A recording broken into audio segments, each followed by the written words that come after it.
You're muted. I was totally not muted. I'll try that again. I can't take it back now.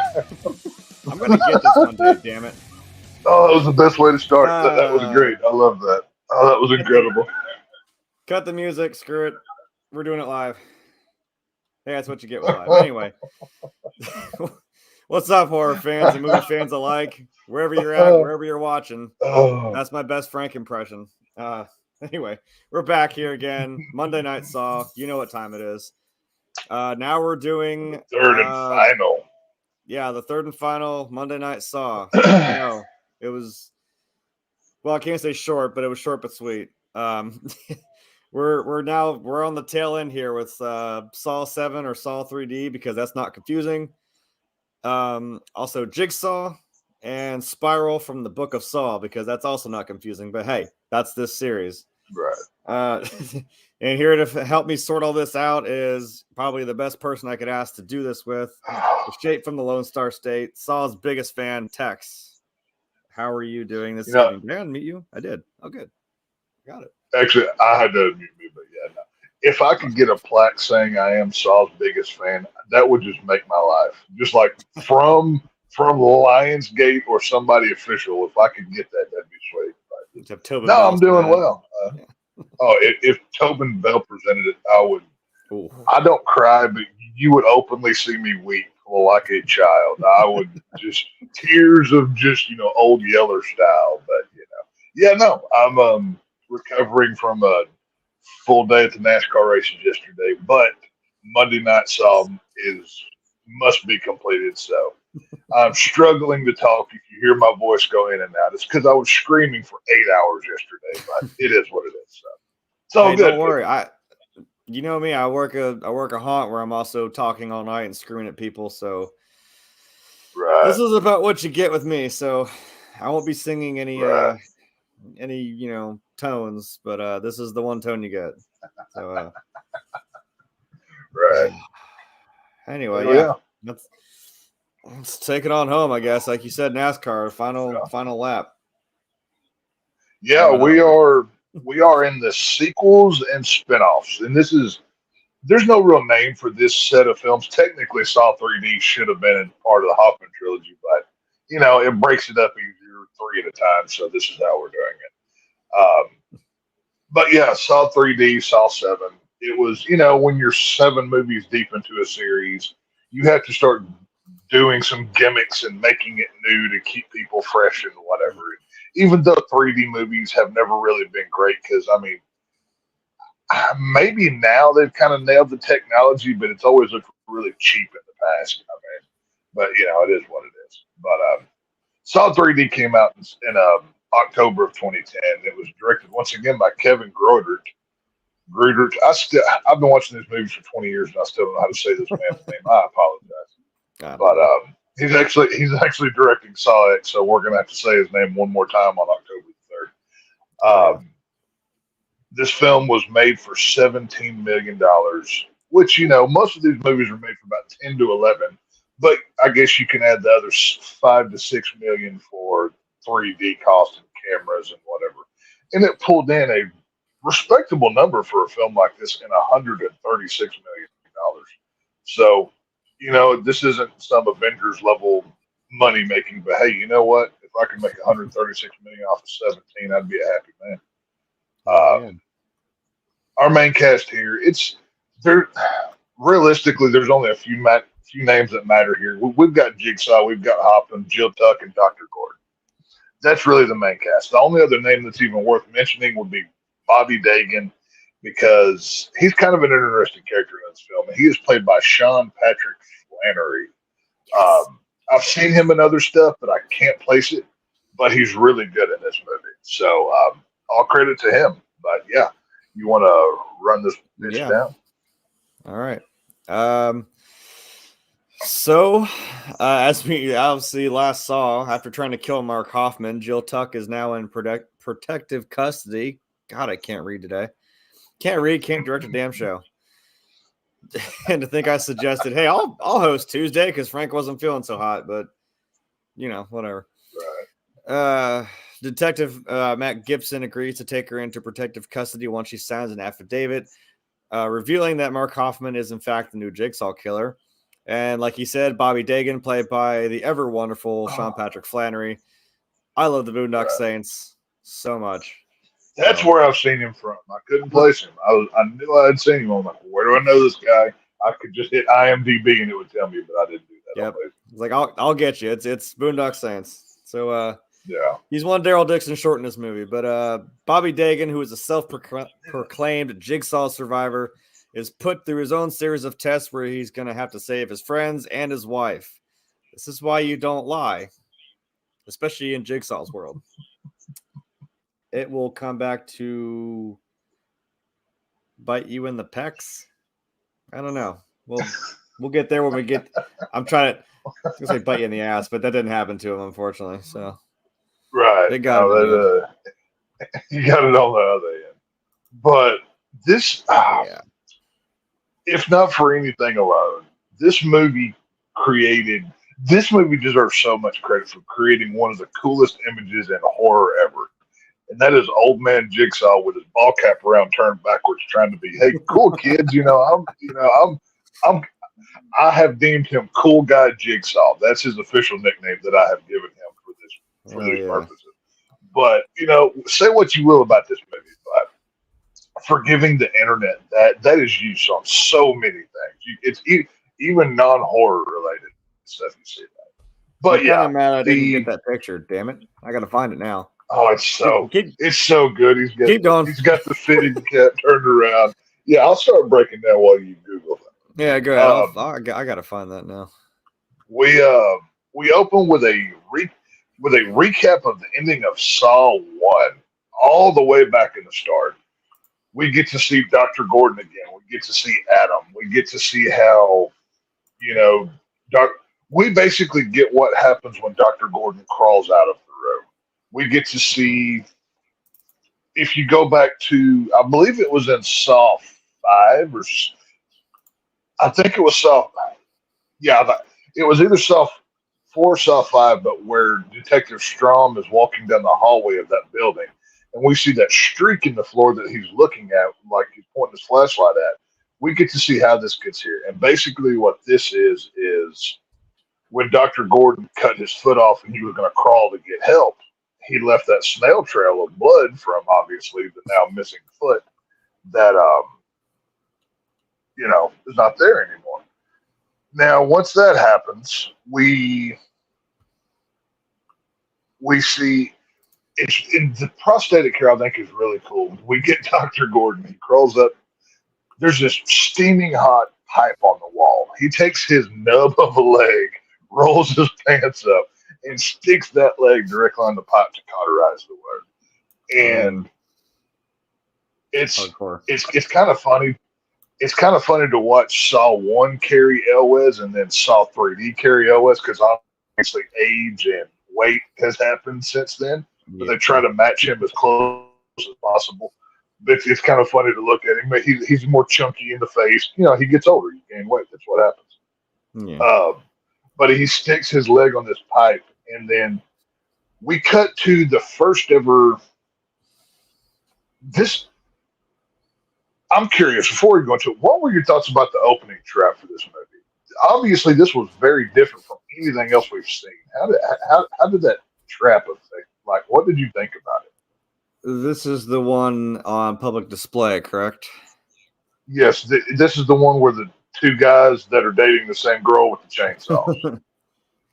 Yeah. Well, I can get. Texas is gonna be happy. I gave him some gratuitous stuff in this one, so you're welcome.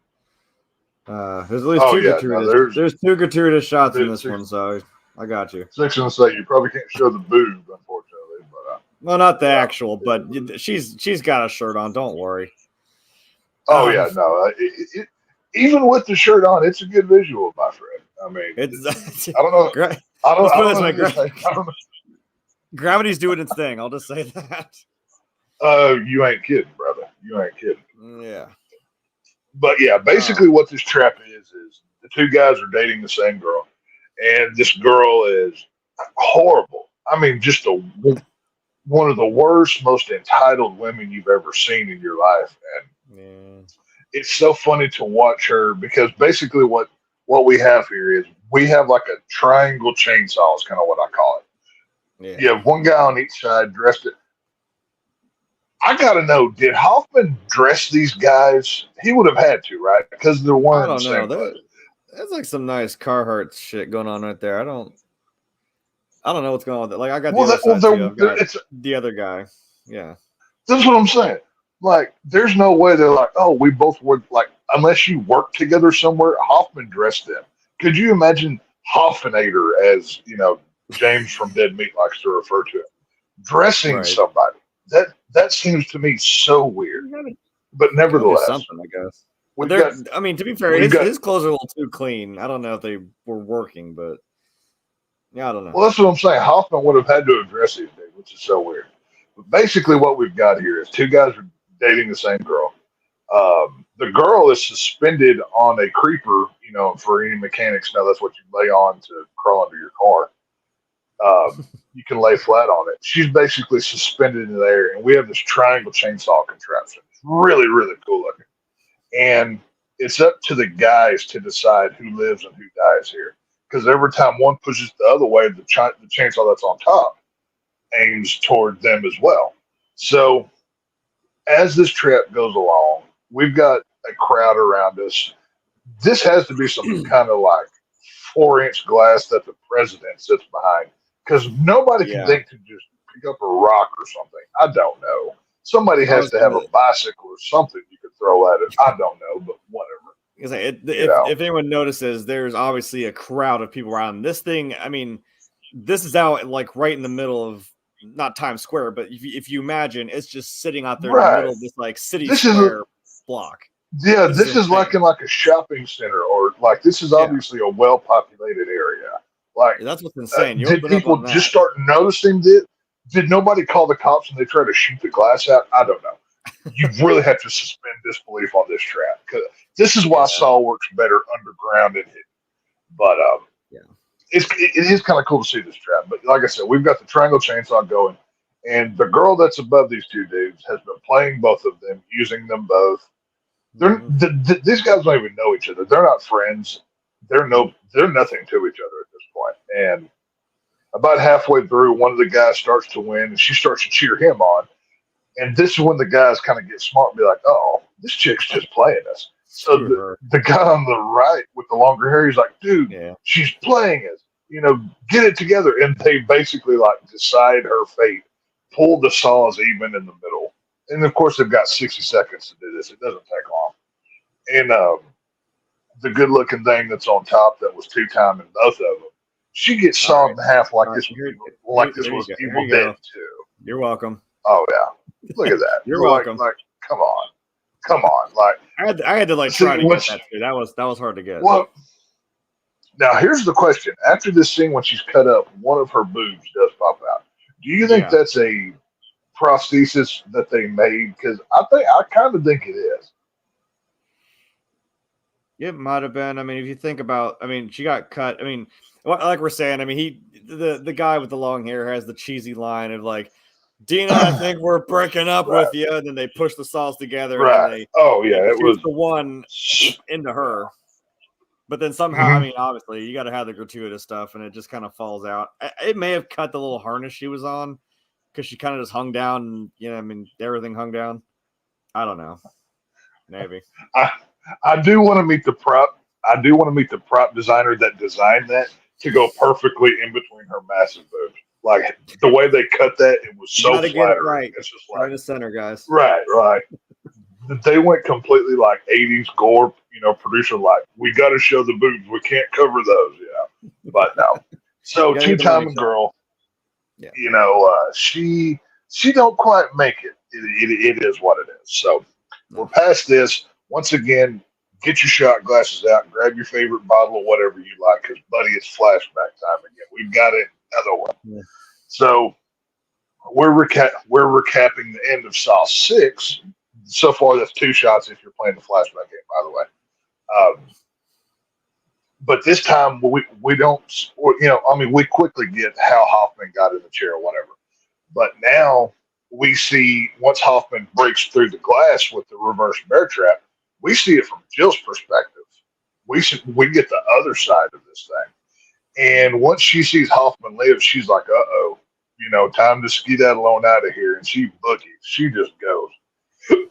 She runs right to basically police headquarters, and she's like, "Okay, I played hardball with Strom. I was interrogated for 100 hours, but here's the truth: Hoffman is blah blah blah." Which wouldn't the police already know that? The FBI knew Hoffman was the killer. And they had full disclosure, maybe not just with Hoffman, but when Agent Perez looks him in the eye and says, "We all know, everyone knows it's you." I'm like, right. I believe she was telling the truth. Everyone probably knew it was Hoffman at that point. Had to have. Right. Not just that, but how many FBI agents were killed? You're telling me the FBI just doesn't care anymore? They have no presence in this movie whatsoever. Yeah. That's the one thing that bothers me more about this movie than anything. I like this movie. It's just that's the biggest plot hole. There's no way that the FBI gets 4 people killed and they just walk away. Okay, we're done. We're not talking about this anymore. Or he burned down that whole room they were all in, and no one's just like, "Oh, we're not going to look into that." That's not weird. Right. He burned down FBI facilities, killed at least 5 FBI members. Let's see, the girl working the computer, Strom, Perez, and at least 4 or 5. Either way, FBI should have been in this movie. So this is where our new character comes in. This is Internal Affairs Officer Matt Gibson, completely new to the franchise. Once again, this is sequelitis of a horror franchise. So we're going to write in a character who has been here the whole time. You just haven't seen him. He was off in the background. But Matt Gibson, he just likes to call people crazy the whole movie. You're crazy. You're crazy. You're crazy. You're crazy. You're crazier than a nut house squirrel or whatever he called Jill. Basically, Jill gives up Hoffman to Gibson. These two have a connection. We'll touch on in a minute. We get to see Hoffman doing his best sewing impression. He gives himself a half Joker smile on one side of his face, which I thought looked kind of cool. Especially once he gets that black coat later on in the movie, he looks like he's something straight up out of a Michael Myers. If you would have given him a Michael Myers mask, he could have been the Shape or something. But he gets his face stitched up and he starts to burn a little bit of evidence. He's obviously trying to hide who and what he's done. This is where we're introduced to Mr. Bobby Dagan. Bobby Dagan to me is one of the most fascinating characters, especially victims, that we've had in a Saw film, because I don't think you can really classify him as a victim technically, because prior to this film, nothing bad happened to the guy. He was just broke, sitting in a dive bar with a bad wig on somewhere. But we see Bobby Dagan on a TV like a Regis and Kelly or, whatever kind of talk show. He's pushing his new book. He's a Saw survivor. He apparently his Saw game was he had to put hooks through his pectoral muscles because allegedly, and I'm no doctor, that's why I say allegedly, the pectoral muscles can carry the weight of your body. And he had to put one in each and pull himself to the ceiling to hit a button or something. So he's pushing his book. Once he, sorry, I'm getting. He goes off TV. I forgot about Gibson. My bad. No, sorry. There's no. You're there's the other half of the Boondock Saints. You're welcome. I can't believe I couldn't remember that's the movie you're from. I've seen that movie. It took me a second. I'm like, oh wait, holy crap, that's him. Because remember, I hadn't seen this movie. I remember 6 and 7 I hadn't seen, and then from that point on, so I was going into this brand new, and I was like, oh, holy crap, he's in this movie. Cool. I hope nothing bad happens. Right. So, the Saw movie. Come on. As this is going on, we see Bobby Dagan. He walks off. He kisses his wife. He's talking to he has this little team of 4 people. And they all come into play with this later on. And then we cut back to Jill. And this is I believe the one and only time this happens in a Saw film. but we actually get a dream sequence kill. And it's very Yeah. unfortunate because this is such a, I mean, it's very basic, very simple. But we see Jill at the police station and she walks out and we see Hoffman come in a pig mask, grab her, and he, stabs her with the needle in the neck, puts her out. And then when we see her again, she's basically in her nightgown. There you go. Obviously There's your very gratuitous cold. stuff. Very, It's very, it's it's kind of cold. You can definitely tell they turned the air conditioner down that day. I don't blame them. I mean, because and come on, Hoffman again, is- we've said it so many times. Jill Tuck has no goddamn business. Like, you gave that up, John. Dude. That's what you gave up. Even She's if I ripped. only had 6 Oh, months, rip, look at her. even if I only had 6 months to live, wouldn't you rather spend it with that than torturing people who didn't use their left turn signal going through traffic? I mean, come on, John. That just, but, it is what it is. You're killing me, John. So Anywho. we see Jill, obviously bound by the wrists and the ankles on a train track, and then it looks like this is like a train service yard because they're under train tracks as well. Mm-hmm.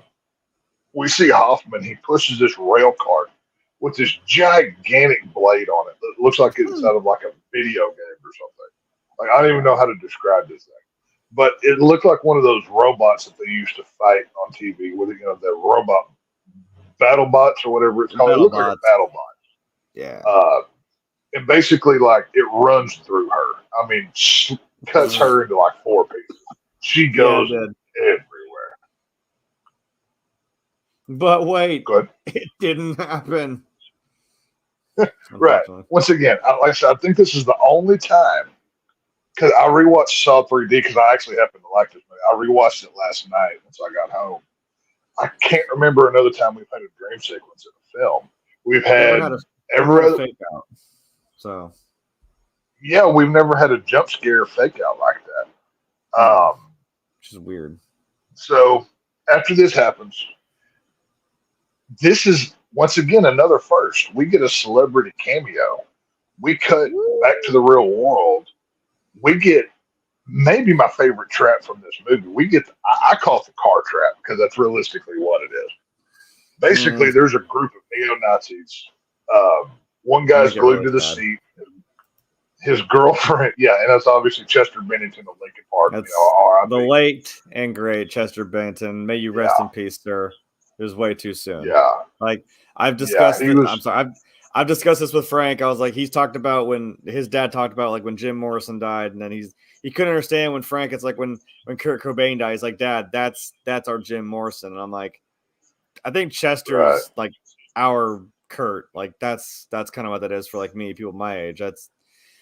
It's tragic, man. It hurts. But I was never the biggest Linkin Park fan, but you obviously have to respect the talent of who and what he did. You know what I mean? Chester is pretty damn cool. If you ever watch some of those things about like the range in someone's singing voice, go check out Chester Bennington's range. It is insane. And if you know the song, I think it's Given Up. He screams and holds a scream for 17 straight seconds. Boom, right back into the chorus, like nothing. It's insane. This guy was. Dude had lungs on him, huh? Yeah, he did. But maybe not quite the backbone as we're about to see. Right. Yeah. Chester Bennington, he's like the leader of a neo-Nazi gang. Yeah. And obviously their thing is skin and whatever. So Jigsaw has decided that in order to save himself and his friends, he has to peel the skin that he's fought so hard for off of his body, which, my God, just the way the gore effects in this scene are beautiful, the way that they did it. I mean, this is some Tom Savini, Greg Nicotero level blood here. Mm-hmm. Awesome. The backs of his arms are glued, his back itself. And basically what he has to do here is reach through with his right arm. There's a hole in the window. There's a brake handle that's just out of reach. His girlfriend is barbed wired, chained down under the back tire. The back tire is spinning. He has one friend behind him with hooks through his jaw like old boy did in Saw 2 for the opening trap. and he has his arms connected to it through chains. And his other buddy is tied to the wall in front of the car. So basically, Chester Bennington has 60 seconds here to reach out, pull that handle, stop it, to save him and all of his friends. Well, guess what? This is a Saw movie. Not just a Saw movie, but the 7th Saw movie. So by God, we're going to see some blood here. And Chester Bennington, he rips part of the flesh off of his arm. You get to see like this thick layer of skin and blood on it. Muscle. It's just like a gnarly amount. Oh yeah, dude, it was a beautiful shot. There was a behind the scenes shot of like him with the prosthetic on, like showing his back, and I don't know if I could get it, but like it was pretty sick looking. Like yeah, it's like a perfect clean. Like just imagine the shape of the seat, kind of like a rectangle cut out of his back. That's how much skin was gone. Like it was pretty cool. But like you said, he tried so hard and got so far, but in the end, it didn't matter. It doesn't really matter. Yeah, I was holding on to that. I knew you were going. I knew you were going to make that. That's why I left it there. Yep. But so he fails to reach it, and the first thing that happens, his poor girlfriend, she just crunched because I mean, this is a fat tire. This is a fat tire on the back of this hot rod. This is like a wide drag tire.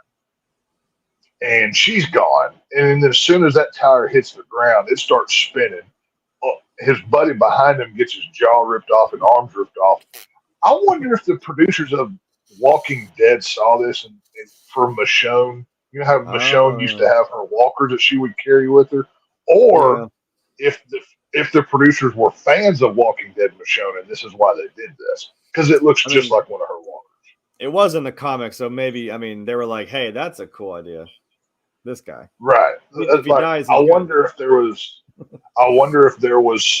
some inspiration there or something.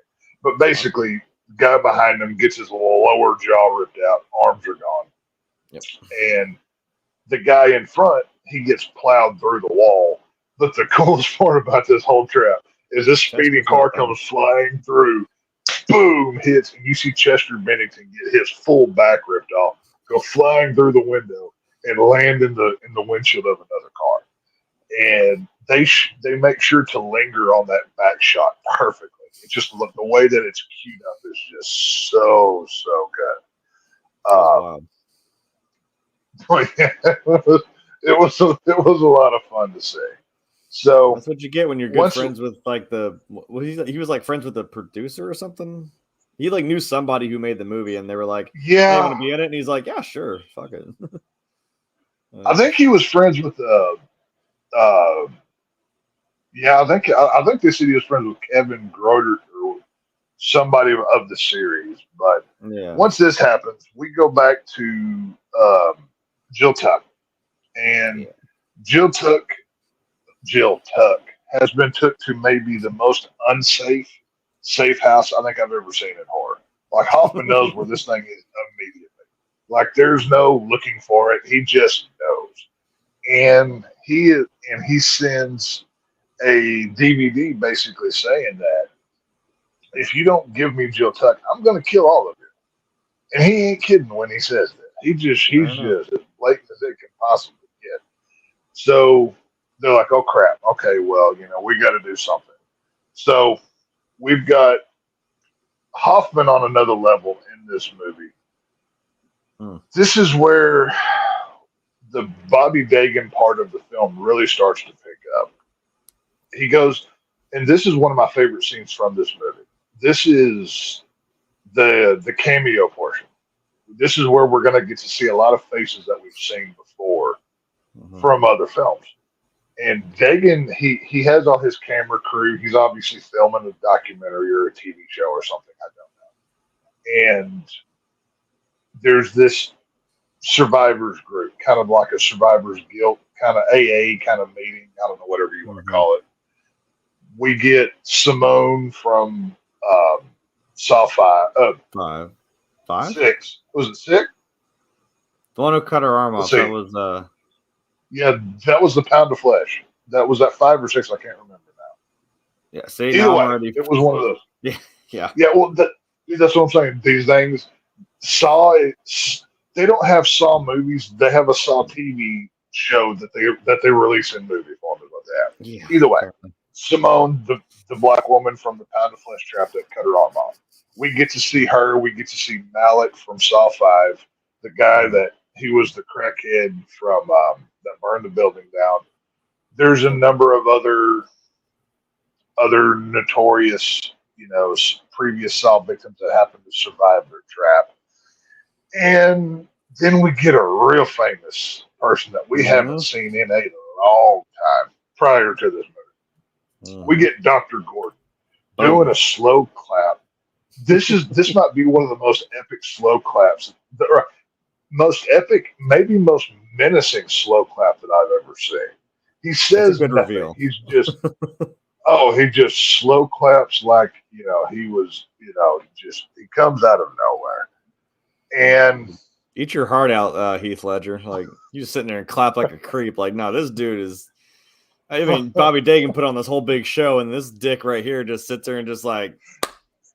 If you could recolor it, if somebody could take that image and recolor it in Joker colors, I think Carrie Ellis would make a hell of a Joker. Like I think we need to see him as a Joker before he dies. But Bobby Dagan leaves. He's obviously thrown off because he's given this impassionate speech about surviving. My favorite part about the scene is not even Dr. Gordon; it's Simone. Because this is a scene where we get Simone talking about, what did I learn? What am I grateful? The only thing I'm grateful for is better parking at the mall. I mean, she had to cut her arm off. Obviously she was a terrible person who was doing the predatory loan deals. So, it is what it is. But once Dagan gets out to the parking lot, he notices his wife is gone. She's not in the car. Where is she? And then all of a sudden, nothing bad happens to her. I feel so sorry for Joyce in this movie. Joyce is just, oh my God. She knew nothing.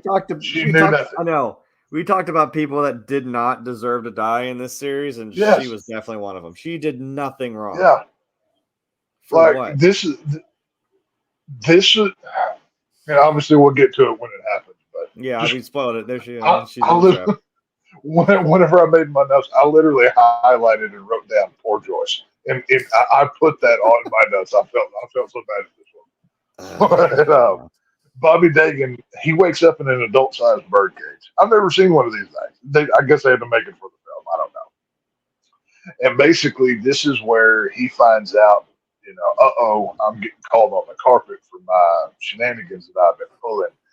Because this is where he learns to not lie about being a Jigsaw victim, because the Jigsaw comes calling. And this is where we get the greatest flashback in horror with cool guy Jigsaw with the backwards cap. I found it. Matching gray. Oh, we got to show it. You know what? It was either, as I'm obviously dressed now, I'm like, we'll get to this character in a second. It was either that or I was going to do this shit right here. Look at that. Come on. Isn't that guy cool? Like, don't you want to go skateboarding with that guy? Goddamn, he blends in so well. That's the greatest goddamn thing ever. He's got his gray. He's got his gray and black, hoodie with the matching gray cap and tee. He's very coordinated in this. He obviously put some effort into that. I thought about doing that, but I don't know.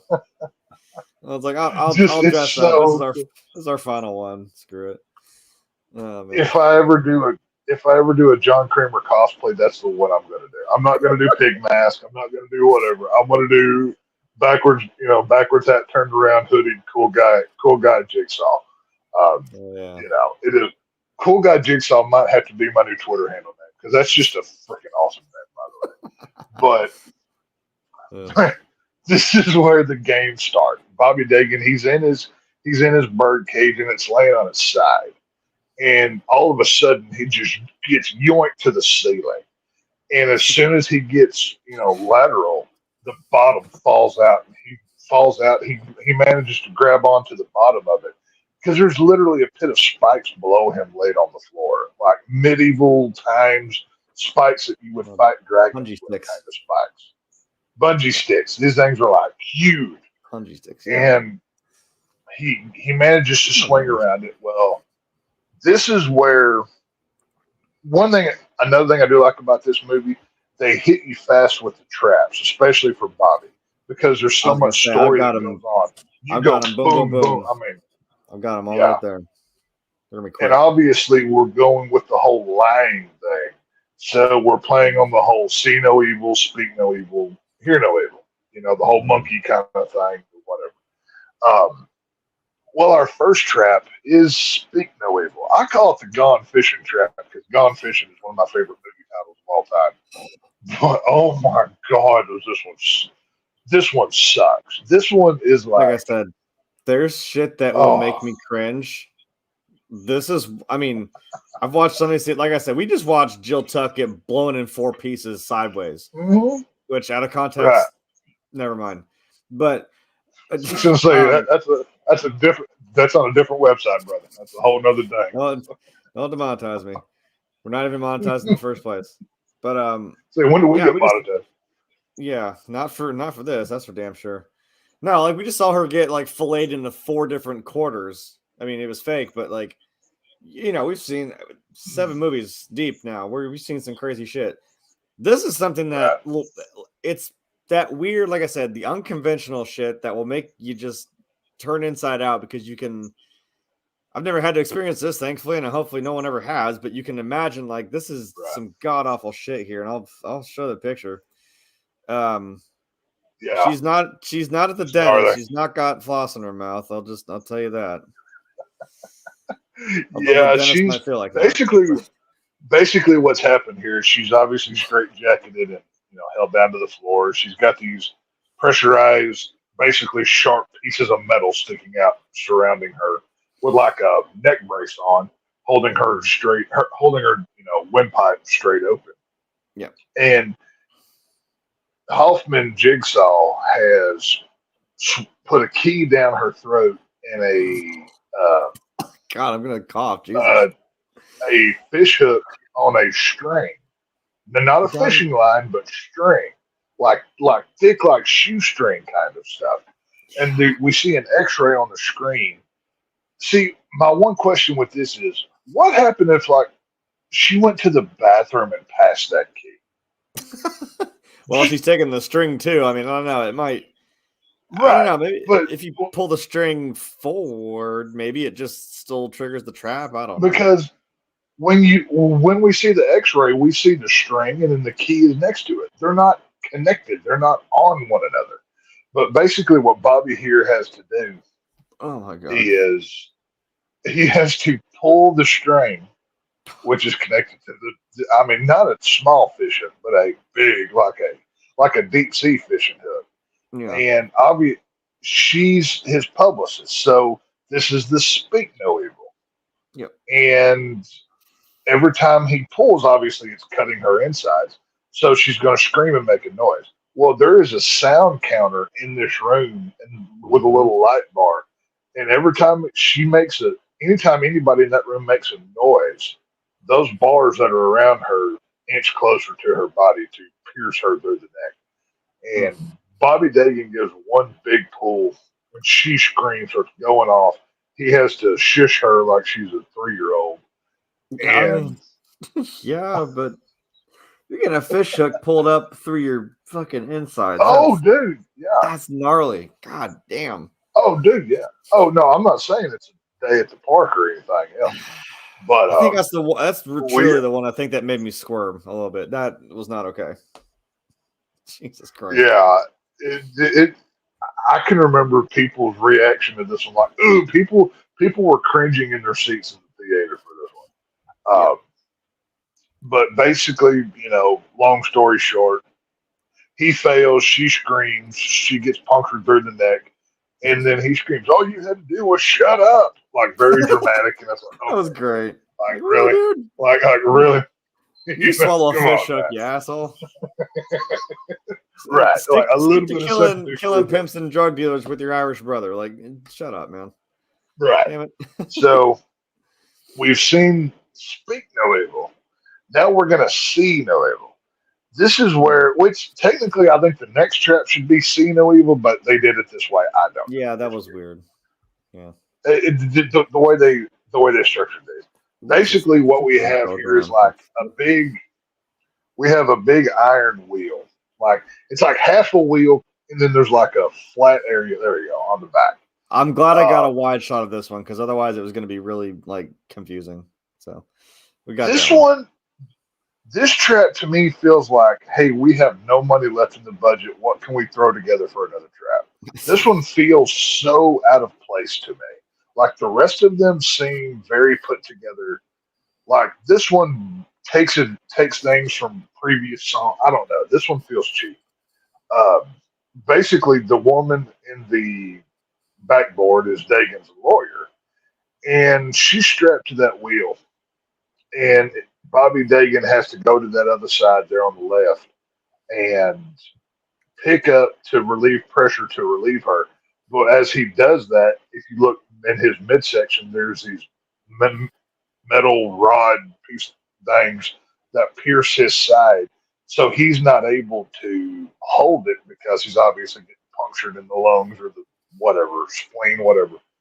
And old girl gets it in the eyes and the mouth because as she's rolling up, there is those same pipes that you saw that pierced the publicist's neck are going into that chick's face. This is why I say I think this trap was a lot of reused stuff.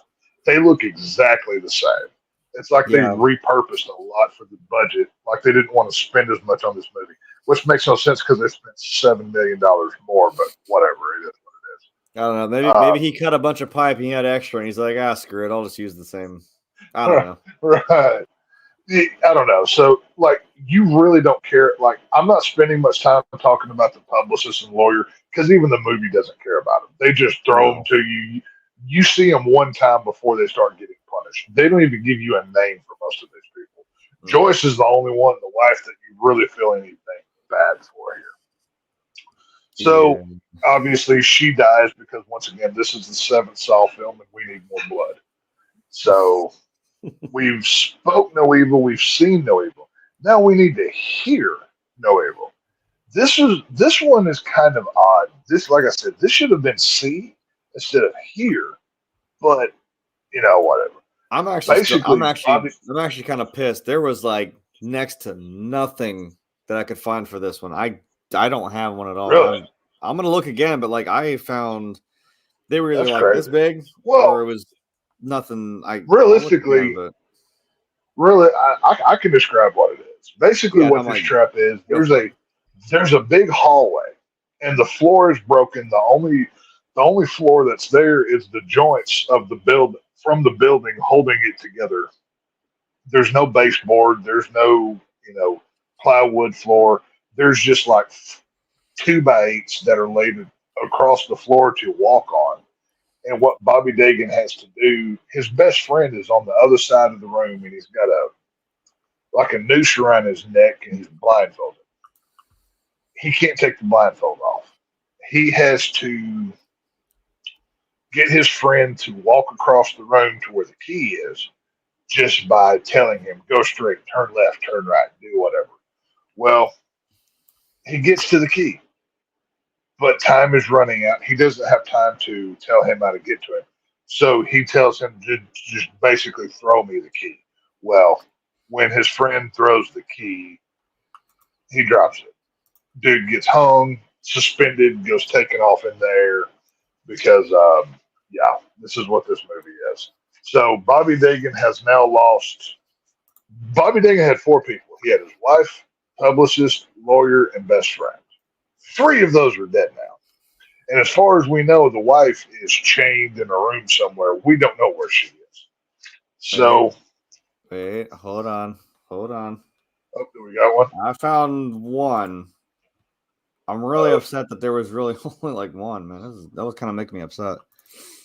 Well, it's kind of again. There we go.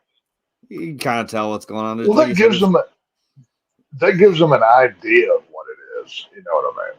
Yeah, there's just planks, and he can't see, and he's hung up by his neck. There's the key, fumbles the ball, and that's what happens. The end of game. Touchdown. Right.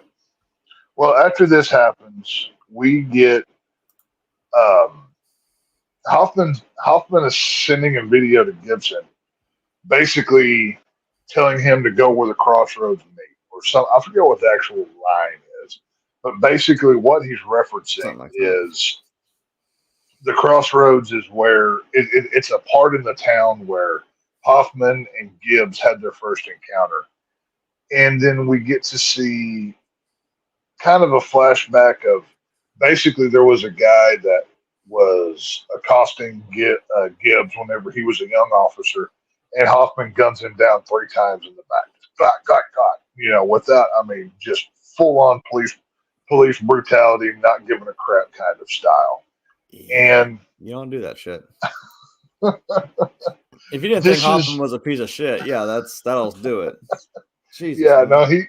no, the homeless guy was being, he should have gotten in trouble, but he didn't deserve 3 in the back. No. But this is all of this is distraction, because at this point we find out, because one thing I've forgot to mention a minute ago, there was an explosion after the car trap a little bit earlier in the film. Right. We've never seen an explosion in a Saw film before.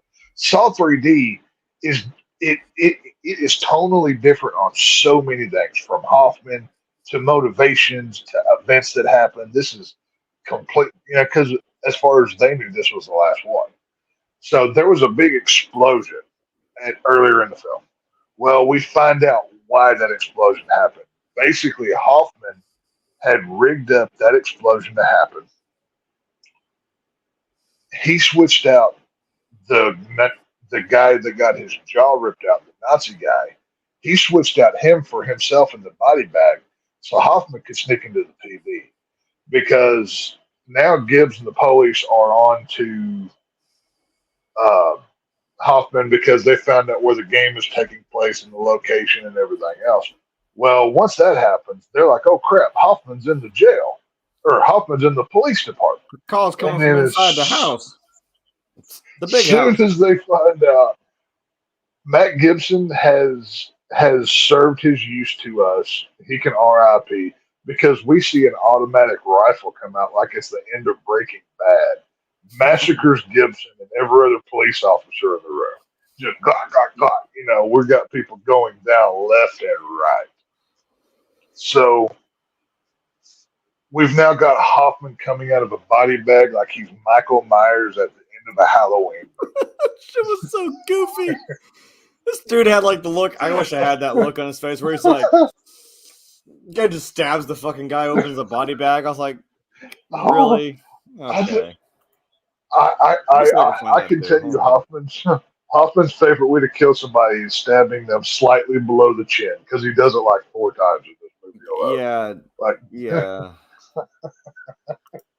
It's just the way that Hoffman looks when they first unzip that body bag. He's got like this look of like he's the Undertaker rising out of a coffin.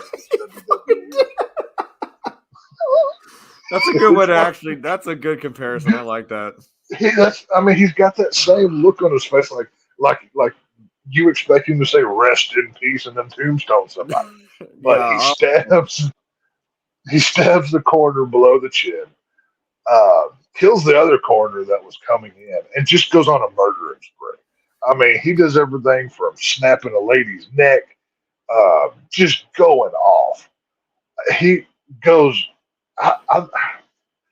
I think I counted. There's at least 20-something kills in this movie, and Hoffman does most of them. By this point, they have Jill Tuck in a kind of like a safe room in the back of the cell kind of thing. She's behind a locked door where there's like a slat in the door where they can see through. The woman that he snapped the neck of, Hoffman picks up her dead body now, holds her up, knocks on the door so the guy can see it's the chick. As soon as he puts it down, he slams her through the deal. Guy opens the door. He shoots him through the window, which, why didn't you just do that in the first place since you're killing everybody else? Just kill the guy through the glass, but whatever. So Hoffman has now gotten to Jill Tuck, not in dream world, but in reality. So Jill Tuck takes off running. Um, we get Jill Tuck doing her best impression of Laurie Strode from '78 Halloween.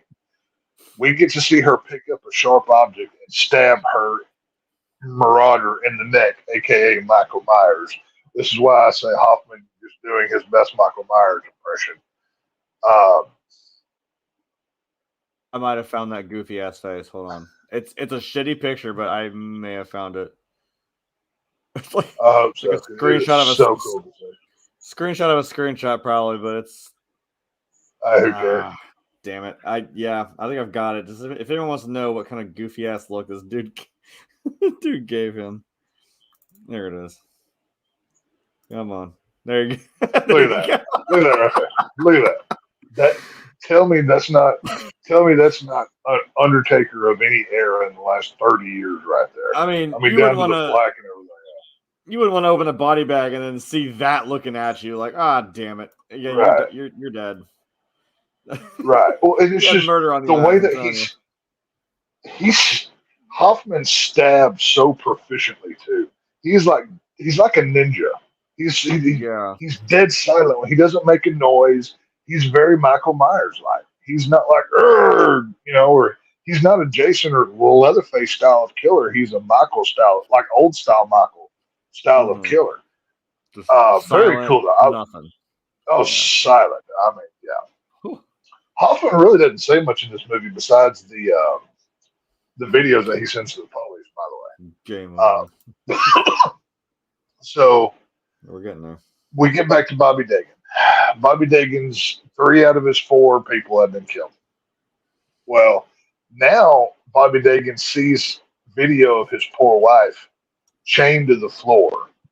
And she's, as you can see, she's basically on her knees. And the only way that Dagan can get to her is on 2 of his teeth there are numbers, and he has to pull his own teeth out with pliers to get this number. And the first one he pulls out, obviously, you get a lot of blood in this scene where he's pulling the teeth out of his mouth. They really went hard on the blood packs. You could really tell. Mm-hmm. He pulls the first one out. He can't do the second one. So he has to grab his tooth with pliers and basically rams himself into the wall to get the other tooth to come out. And it's gnarly looking. But he gets it. We go through. And we finally... Did you ever watch, or have you ever seen that show, American Ninja Warrior, where they do like the American Gladiator type stuff? Yeah. I called this trap American Ninja Jigsaw. It very much reminds me so of that. Now, Bobby Dagan, who's made it's believed a good amount of money on selling this book about how he lifted his self by his pecs and everything else. His wife did not know that he was lying. She was the only innocent out of that entire crew. The lawyer, the friend, the publicist, all of them were in on the ruse. She was just a good-hearted person that was out there supporting her husband. Just genuinely believed in him. Yeah. Yeah. I mean, she was just being a good wife. What a good, a good couple should be. And he admits to her it was all a lie. This never happened. He has the scars, so he would have had to cut himself or something to get those scars, I would imagine. Yeah, they never explained that. I was kind of like, wait, but you still have scars. Did you do that yourself, or like what happened there? He would have had to. I mean, because it wasn't makeup. I mean, it was an actual scar. But I don't know. Either way. So Bobby Dagan has to really put these like hooks that you would hook a truck with or something, for like a chain or something. Put him through his pecs and climb to the ceiling. He has to like ratchet pull chains that are hooked up to get him up to the ceiling. He gets to the top, and then he has to let go and basically plug in like an extension cord to release his wife. Well, he gets all the way to the top, really with no struggle. But once he turns loose, he gets an inch away from plugging this thing in. His pectoral muscles just rip out. He falls to the ground. it looks like he's pretty high, but in reality, I don't think that he actually was that high. There it is. Look at that shot. That's freaking cool looking. Like, come on, that's filmmaking right there. Well, pull yourself up by your This bootstraps. is where I mean, that's not quite, but man, he got the world's worst nipple piercing is what he got right there. Basically. Yeah, then you get that bitch ripped right out. Yeah, that wasn't a good time. And then in a what I have deemed this scene as like an homage to how, you know, the Sawyers or Hewitts would cook people in Texas Chainsaw. We get to see poor Joyce get slow roasted over in a barbecue pit somewhere. She gets lowered down, and this frame shoots out around the side. We could visibly see her in there, and her skin is melting off of her now corpse. And you feel so bad for this woman. She did nothing wrong. She hurt nobody. And Bobby just has nothing to do but sit there and watch his beloved die. It's honestly heartbreaking. Even to somebody who is jaded as I am with these kinds of things, I felt bad in that moment. But once this happens, we now cut back to Hoffman just beating the dog crap out of Jill. I mean, he is putting her through the ringer. And he straps her to the chair. He brings out the original reverse bear trap, the one with the gigantic teeth on the mouth. Not the one that Hoffman had that was the thinner front bar. There it Straps her in, puts it on. Yeah, that one right there, the one that Amanda had on and everything else. He doesn't give her a key. He doesn't give her a game. He just straps her in and says, game over. And we finally get to see what happens when a reverse bear trap actually goes off. The gore effects in this were incredible. To me, it looked mainly practical with some CGI, but I don't know. What do you think? I mean, looking at that shot. I actually have the shot here. I don't know if I can show this, but I mean, hold on one second. Let me give that a name. It's probably excuse me. It's probably practical. I mean, they might have made they could have made like a thing of her head and then put some some like latex or something, and then like ripped it open. Right. And it cut. All right, you know what? Show it for a second. I know we're not monetized, but I don't give a damn. Look at that. It's just a Demogorgon. Don't worry about it. We've seen worse. You know, boom. Talking about Demogorgons, we'll be talking about that in the next movie. Yeah, probably.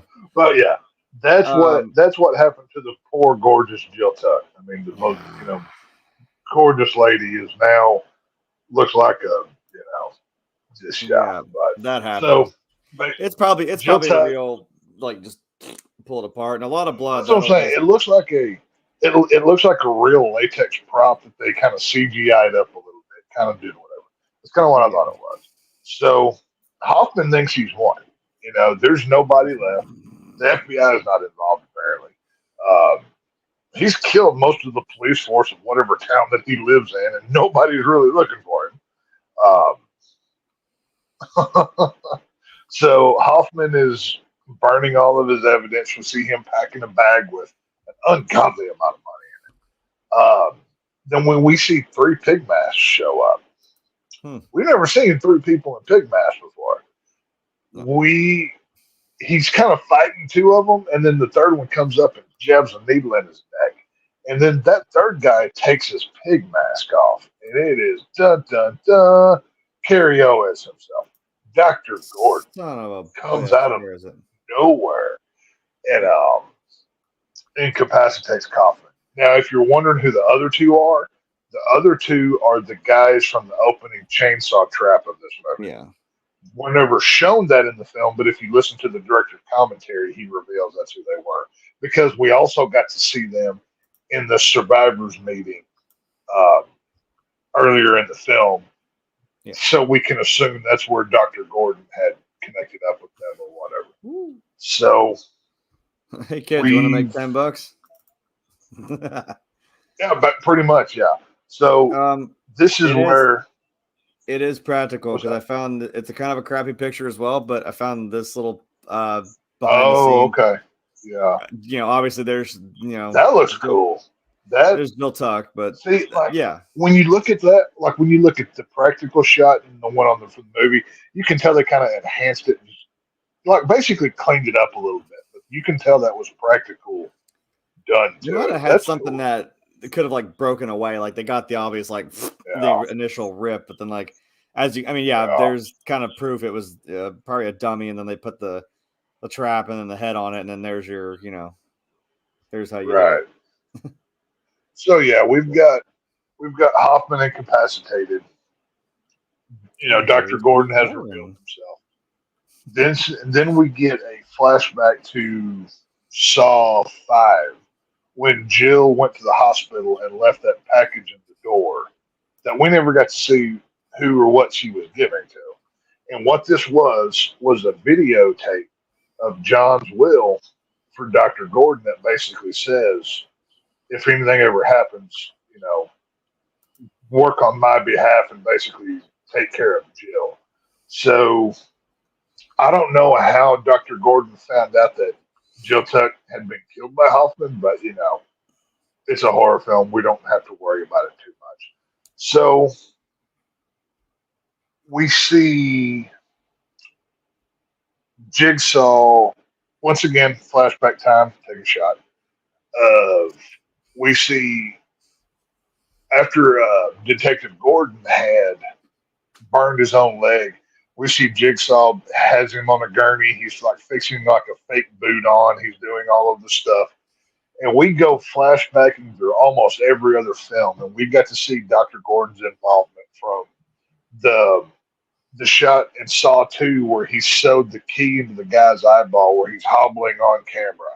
How he was the one that he had offered Dr. Lynn for Saw 3. That was Mhm. his idea.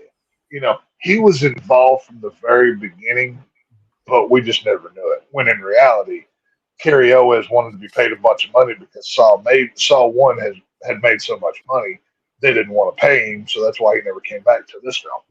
So we go back to the place, and I'm I'm happy we're getting more Saw movies, but I'm honestly kind of sad too because this is a great ending for this film. We go back to the one location Mhm. that really matters: the bathroom from Saw 1, the thing that started it all. We see Adam over there. Doctor. Mhm. One of the funniest things in this movie is when Dr. Gordon looks over and sees his foot still sitting there. Like the Yeah, bone's still sitting in the center. that was kind of great. He's like, ah, shit, that's still there. He kind of smiles at it too. He's like, "Oh, hey, that's mine." Whatever. Nice seeing you But again. yeah, we see Hoffman is chained next to Adam's corpse. There's Xavier still laying there from Saw 2. Well, also Um, Zep, right? Zep should still be there. Zep, yeah. Yep. I don't know if they got. I don't. I think there's a couple things that they left out that should have been in there, but it's a seventh movie. Who cares? Yeah. So Gordon leaves Hoffman in the bathroom, and he sees a hacksaw that Dr. Gordon used to cut his foot off. He said, "I don't think so, not this time," or something like Nope. that. And we get a really kind of cool, cheesy 3D shot of Dr. Gordon throwing this thing sideways, and it flies at the camera. Mhm. He hobbles over to the door. Mhm. Hoffman's going off. He's standing up, screaming, looking like just a beast right here. Mhm. And we get a Dr. Gordon game over, and we're done. That is Saw 3D. Yeah. It's I love this movie. This is one of my favorites. I It's would not the have greatest been Saw film, but it's a lot of fun. I'll say I that. would have been happy if that had actually been it. Because like I said, I only saw up to 5, and I'm Yeah, like, all right, I would have taken. that I would have taken that. I mean, whatever. Just leave it on the cliffhanger of like, well, Well, okay, Carrie Ellis is kind of doing the running the show now. Because I mean, that is kind of a thing when you think about how does this guy? Yeah, he's an engineer. John Kramer is like a civil engineer or whatever. But how does he do this medical shit? Like, putting a key behind someone's eye and just stitching that up just like a pro. Like, how did he do any of this? It's like, yeah, I'm like, I never thought about that. I'm like, yeah, it'd have to be somebody who knows what they're doing, like Dr. Gordon. I'm like, so I can kind of accept it. I know it's goofy. That's why I put my little tag down there. It's I've been here the whole time. But can I can't make any bigger. It's cheesy, but it's a very fitting. I mean, realistically, everybody's dead. The only ones that are alive anymore, from the originals, would be Dr. Gordon and Hoffman. And Hoffman's not going to live very long in that bathroom, assuming somebody doesn't come break him out. Well, we still haven't seen 10 yet, so something could happen. Yeah, I mean, with Saw X taking place between 1 and 2, which I'll get to that at the end of this episode of what we want to see in Saw X. But yeah, I do agree. If they had never made another one, this would have been a fantastic ending. I couldn't think of a better way. You could have left it there, would have been happy. But that didn't happen. We took a little bit of a break. Nope. Obviously, the Saw 3D came out in 2010. We get a 7-year break. And then, of course, with all good horror franchises, they resurrect from the grave like the zombie apocalypse they love to do. And in October of 2017, Jigsaw, a new sequel. And this is why this is called sequels and, spinoffs, because this is kind of both. It's a little of both of those things. Requel, sequel, spinoff, whatever you want to call it. Here's your everything bagel of Saw, because we don't really know what the hell this is. So, yeah, this is the going forward. The Saw films are going to be completely different. Yeah. We spent a little bit longer talking on Saw 3D because we're not going to spend much time talking about Spiral. But honestly, Saw 3D was worth it. Yes. Honestly, I didn't hate Spiral as a movie, but like as a Saw movie, I'm like, no. It's not a Saw movie. Yeah. Absolutely. Saw is a Chris Rock cop movie with very bad humor that takes place in the Saw world. That's all that it is. I'm like, yeah, if you would have just if you had taken out, if you would have just replaced it with, if it wasn't John Kramer, if it was right. I got 7 vibes, like the movie 7 with Brad Pitt. It was and Morgan Freeman. It was a knockoff 7 with bad humor, is what it was. That's all Spiral was. But we'll get there. What I got. Yeah, there's one in between that we got to do, which is Jigsaw, which I also didn't like this one because I'm like, I could swallow the pill, because it's Dr. Gordon. I know you like that. I can handle that. Like, okay, fine, whatever. He was there the whole time. He is the first, but he's he's the OG. He's from the first movie. He's kind of the one who succeeded and actually, he's further succeeded. Like you said, we said in the last movie, he cauterized his own damn leg on that steaming pipe right outside the door. He crawled like this dude was just going. I don't know if he knew what he was going to do, but he told Adam, "Hey, I'm going to go get some help." Well, you're not going to.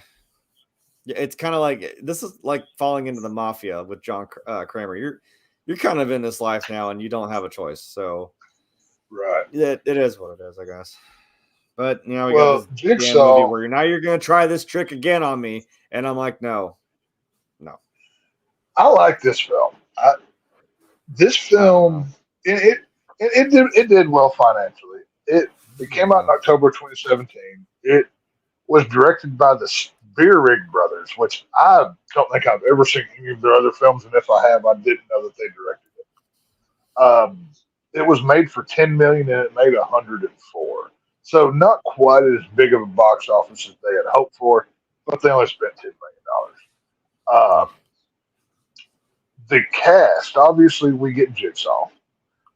Well, we get our new character that we're going to has replaced the Dr. Gordons and Hoffmans and Logan. He is played by Matt Passmore. Matt Passmore, I really enjoy his work. I like this guy. We get Eleanor. Eleanor is good. God. God, is this woman beautiful? Hold My on. Lord, There's a good shot of both. There we go. Good shot of both of them. oh my! No, of her. Look at, yeah. Like I'm not much can't. on redheads, but I could be convinced to change my mind on that. If Miss Anna Emily Anderson asked me to, and she's not the only hottie in this film. We get Supergirl herself from obviously Smallville. She plays Anna. We get Laura Vandervoort as one of the victims of this movie. Yeah. So, and once again, take all of the older Saw films and tuck those away. Tonally, looks wise, we're not going back to that again. This is 7 years later with a new set of directors. We're taking a new, fresh approach on this thing. Yeah, because that's kind of all I've got here. Actually, it's been over a decade. I thought it was just 10 or something. In this movie, it's 10 years. Yeah, okay. Over a decade since Jigsaw died. However, a new series of murders start occurring, and the police find themselves chasing the original Jigsaw killer, John Kramer. Yeah. Could John still be alive, or is there another killer out there with a different motive? Stay tuned to find out, I guess. Right. So yeah, we open up with a car chase, and we're introduced to Detective Halloran.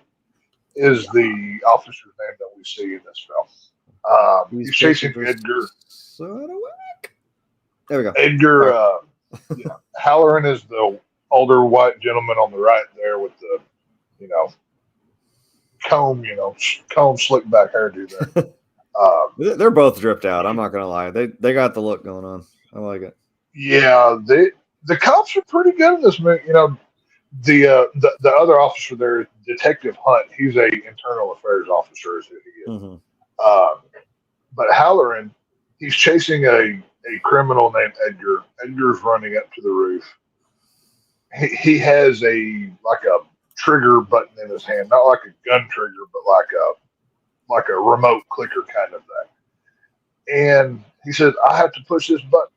And there's a group of SWAT police that have guns drawn on him, and they basically say, don't push that. And they say, shoot him in the hand. And there's like 5 cops there. Well, where is it? He goes, I thought I had another one. There we go. Yeah. Edgar Munson pushes the button. Oh, I thought you wanted his last name because I'm like, Edgar Munson, Eddie Munson? No, kind of close. This guy matters. There's only 2 sayings that this guy matters in this film. I don't think he needs a last name. I don't think anybody cares. Okay, so, that's he didn't last long, so yeah. Yeah, he gets handled pretty easily. So he gets shot in the hand after he pushes the button. We see a timer go off, and we see 5 people that are chained to a wall. Well, they're sitting against a wall. They've got buckets on their heads. There's a chain around their neck. And we see the timer click off, and he says, "A game has just begun." So instead of Jigsaw saying, "I want to play a game," whatever. Obviously, this is a decade later. We get Edgar. Once again, we're coming at a new approach here. Edgar comes at this saying, the game has begun. So these 5 people have the buckets over their heads. They start to wake up. They're starting to realize we're getting a Jigsaw tape playing. And obviously we know somebody's watching because the things that they have to do within this game, somebody would have to be responding to for this to work.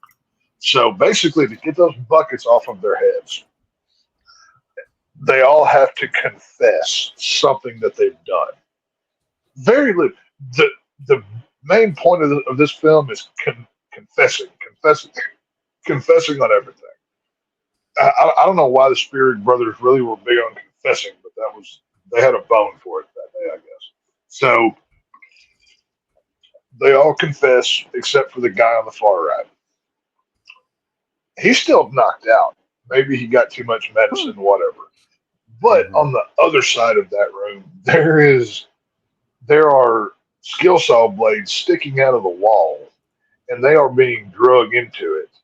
And if they don't get those, uh, if they don't confess and whatever, they're going to have to basically, or no, excuse me, if they don't pay a blood sacrifice, they're going to die. So one of the guys sticks his arm out, gets a, barely a nick cut on his arm. And once everybody sees that, one sticks a finger out, one does whatever, lets the blade cut him. The wall opens up. And now we're not in a metal room anymore. We're in a barn. This is really the first time we've seen Saw games, besides the opening trap of the previous Saw 3D. Everything's been in a metal room or a basement or a bathroom or whatever.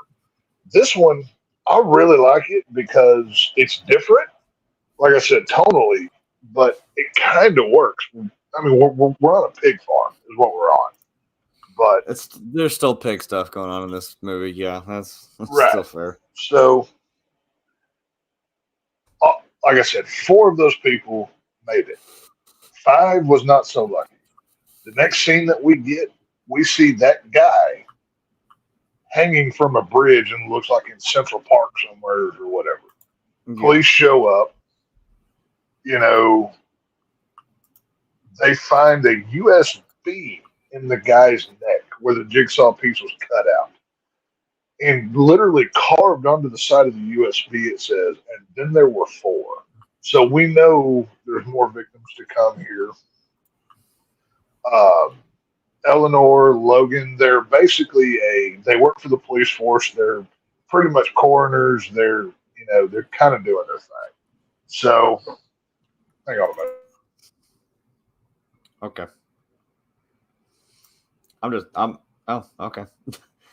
I'm just trying to find more pictures because apparently I didn't put everything in here. Either I couldn't find it or, there's just not a good picture of it. Some of these traps, man, this is a newer movie, so it's like I don't really have a... Oh, I was just bullshitting. I'm like, I couldn't find, or I didn't upload some of these pictures from this movie because it's newer, but I was having a hell of a time. Yeah, well. So while you're doing that, I'll continue. I'm realistically there's a lot of the, unless you're actually watching the movie, there's a lot of this that I'm going to talk about that's just filling out because we're literally introducing you to new characters, so you have to know who they are. So after we've found the man with the bucket on his head hanging from the bridge, we kind of get an introduction to who Logan and Eleanor are. Obviously, they're friendly. They know each other. They whatever. And this is the scene where we find out where Jigsaw's been dead 10 years. This is where they say in the film. Then we cut back to the farm. We're in the barn. And I love the visuals of how Billy looks in this movie. I think Billy in this film is the best looking version of Billy. Which one do you get? You literally talk about a glow up. That is terrifying as shit. I mean, like Billy's scary enough as it is, but as goofy as I think that line is when they zoom in on Ryan's face, he's like, yeah, that's not creepy at all. I'm like, that's creepy as shit. He's right. He actually got glowing eyes in this one and they light up and shit. That's cool. The lock screen on my phone is Billy a little bit later on in this movie where they're watching him on the TV screen and he looks with the glowing. That's the lock screen on my phone because it looks so cool. It's like Jigsaw's calling me to my phone. I'm a Saw nerd. I can't help myself. So good. I've still got President Loki as my lock screen. Are you kidding me? I'm never letting that go. Right. So we get back to the traps because this is what we're here for. The 4 players have to basically confess what they've done. Once again, this whole movie is about confessing. You can just start making stuff up, and I guess that would be good enough. I'm not really sure. Well, but, Jigsaw always knows, man. He somehow just knows everything about your life. I don't know. Right. Weird. So there's 4 people. We've got Anna, we've got Ryan, Carly, and I think Mitch. Mitch is the other guy's name. Carly is the blonde-headed girl here, and her biggest thing was she had stole somebody's purse, and the woman that she stole the purse from started having breathing problems because she didn't have her inhaler because Carly had just stolen it, and she watched the woman die. She ran off, literally had the inhaler in her hand. Add a picture So, of Carly. Where'd she? Oh no, I'm not jumping in that picture of Carly just yet. Hold on, keep going. okay, so yeah, that's going to get funnier. It's gonna get gruesome here in a minute. Yeah, then this little contraption comes down from the ceiling. There's 3 needles in it. One has a saline solution, one has the cure, and the third one has. There's Carly. Huh? I'm sorry, like the other I one couldn't get the has needles, but there's Carly. Yeah. the other one has an acid in it. Well, the reason why these 3 needles come down for Carly is because she killed that woman. She now has poison in her veins. She has to choose one of these needles in order to go into the next game, and inject it into her body. Well, Ryan, the guy in the gray sweater there, he was like, you know what, screw that. Jams all of them in the side of her neck. Like he's doing right his there. best Freddy Krueger impression from Dream Warriors. I'm getting that vibe too. That's what it looked like. If there had been a fourth, that could have been Freddy's, needle glove. Yeah. But he stabs all of those in the neck of Carly, and she gets the saline solution. She gets the cure for whatever was ailing her, and she got the acid that literally melts the side of her neck and jaw off. It's pretty cool. So they have like her skin. You can see in her skin like it bubbles up and shit. Like you can see it like it's under her in her veins and shit. That was pretty gruesome way to die. Yeah, but they all got released. We're all not hanging from our necks anymore. They're not hanging anymore. They get released and they can move on to the next room because on one of those needles, the passcode to get through that next door was there. So once we get through that, this movie, you really, for as much as they put on how much the victims matter, you really don't care about these people. I mean, did you care watching who they were? I never have, I'll be honest with you. Like I said, once I got through the 7 movies, I was kind of like, okay. The only person obviously I care about is like John Kramer. I'm like, okay, cool. So, but what does this have to do with, I don't know. You're trying to make me care. I mean, it's like you have somebody introduced brand new in like season 5 of a show. I'm like, okay, but I don't really know you. So something happens to you real quick in the next episode. I'm not really going to, okay, bye. See ya. Right. I don't know. So Ryan, he's walking through, and he steps through this part in the floor where there's obviously a trap at play. And he gets his leg caught, and not just caught on a loose floorboard, but there is like steel wire wrapped around his leg, and there's a tape down there. Basically, right? I don't know how they knew Ryan was going to be the one to fall, but it's movie magic. It is what it is. Yeah, whatever. So Mitch and Anna, the other 2 that are still alive, they get stuck in a silo right as this is happening because they're trying to find a way to rescue him, and it's up to Ryan to save Mitch and Anna because grain is coming down. They're basically going to dry drown. Is what's going to happen, which actually happens that shit does. That's real. Yeah. Yeah. No, I mean, I'm I've never seen that happen, but I've heard of it happening.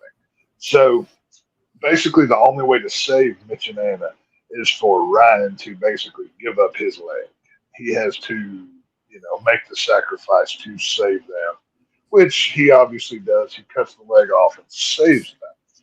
So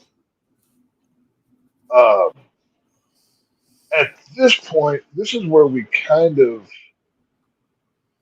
start to get a little creepy, and this is where they think they think they are still hunting Jigsaw because the man that was hanging from the bridge under his nails was Jigsaw's DNA, Jigsaw's blood.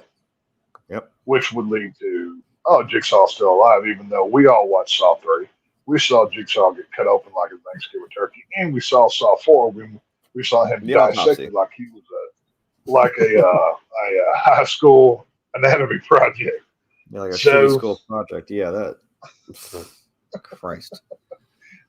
As this is going on, an acid-covered woman gets thrown from the roof of the police building. And then it says, and then there were 3. So, you know, we're getting a little weird. We're getting kind of fun. I like where we're going. This is where they really start the story of Halloran, Logan, and Eleanor and Hunt. They, these are obviously our 4 mains for this film. The people in the trap really don't matter. Halloran is very suspicious of Eleanor because Eleanor she's kind of like me. She likes the darker side of life. She likes the jigsaw kind of thing. Good God, look at that. I'd marry her. There you go. There's more gratuitous shit for you. You're welcome. Oh, yeah. No, yes, ma'am, whatever you want. But Halloran is suspicious of Eleanor. You got the look. I guess this was Reddit or like 4chan around in 2017. Was that a thing back then? Do you know? Oh, hell yeah. 4chan was definitely it? there. 4chan's been around since like the early 2000s. That's the older one. Reddit, I'm not sure when, but 2017, I'm pretty sure it was still around. Yeah.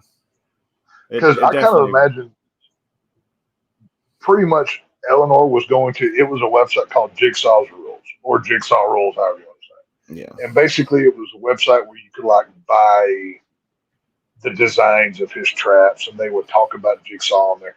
Very suspicious thing on the internet to be kind of looking at. If somebody was going to commit a crime, you know, it's believable that it would be a way to research.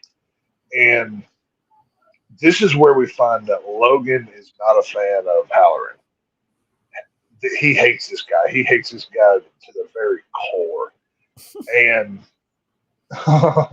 this is where we see Eleanor and Logan at the bar, that shot that we showed earlier. And then Eleanor takes Logan to her like studio workspace, whatever you want to call it. And we get to see traps from all of the previous films that she had built. And it looks like this, if they were ever going to create a Saw amusement at like Universal Studios Halloween Horror Nights, I would love to walk through something like this. This is kind of what that scene reminded me of. It's like we've got so many traps. I think she built her own reverse bear trap. She's got like stuff from all the different movies, basically. And Detective Hunt, the black fella, the internal investigation, internal affair officer, he is following them. We see him going through the window, and he's taking pictures. This comes along a little bit later in the movie, but there's one trap that they show in this movie that we've never seen before. It's this gigantic blade that spins around and around. We've never seen it before, but it's going to come into play here just right now, actually.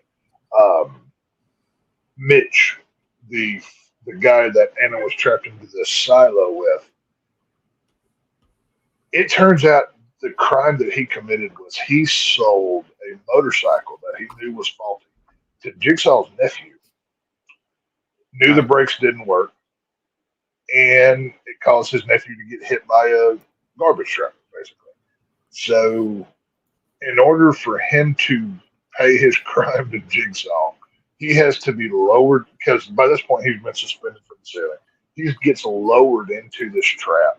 He has to reach down, kind of like a Saw.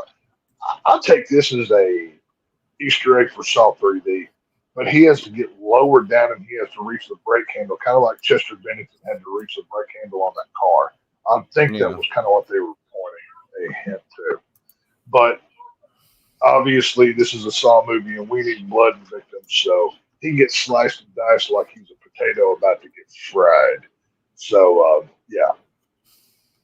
Mitch is dead. So our only survivors now are Miss Anna. And just that damn fast, I still couldn't find a damn picture of that trap, but you kind of get the point. Literally, it's a gigantic. You look at this. It's a blade that spins around and around and cuts you to death. It's all that it is. So yeah, and it's being run, but that's the only thing I could really find of it was that it's got the motorcycle that he sold him on there, which is what's turning the big circular spiral saw blade that he's being lowered into. That's what's doing it. So kind of ironic, and that's actually, I think, hilariously kind of more. God damn it! There's fuck's sake. There's one right there. Hold on. I'm just gonna name it Bike. If anyone likes Tom Segura, you know I'm doing bikes. Yeah, no, and I think this is the first time.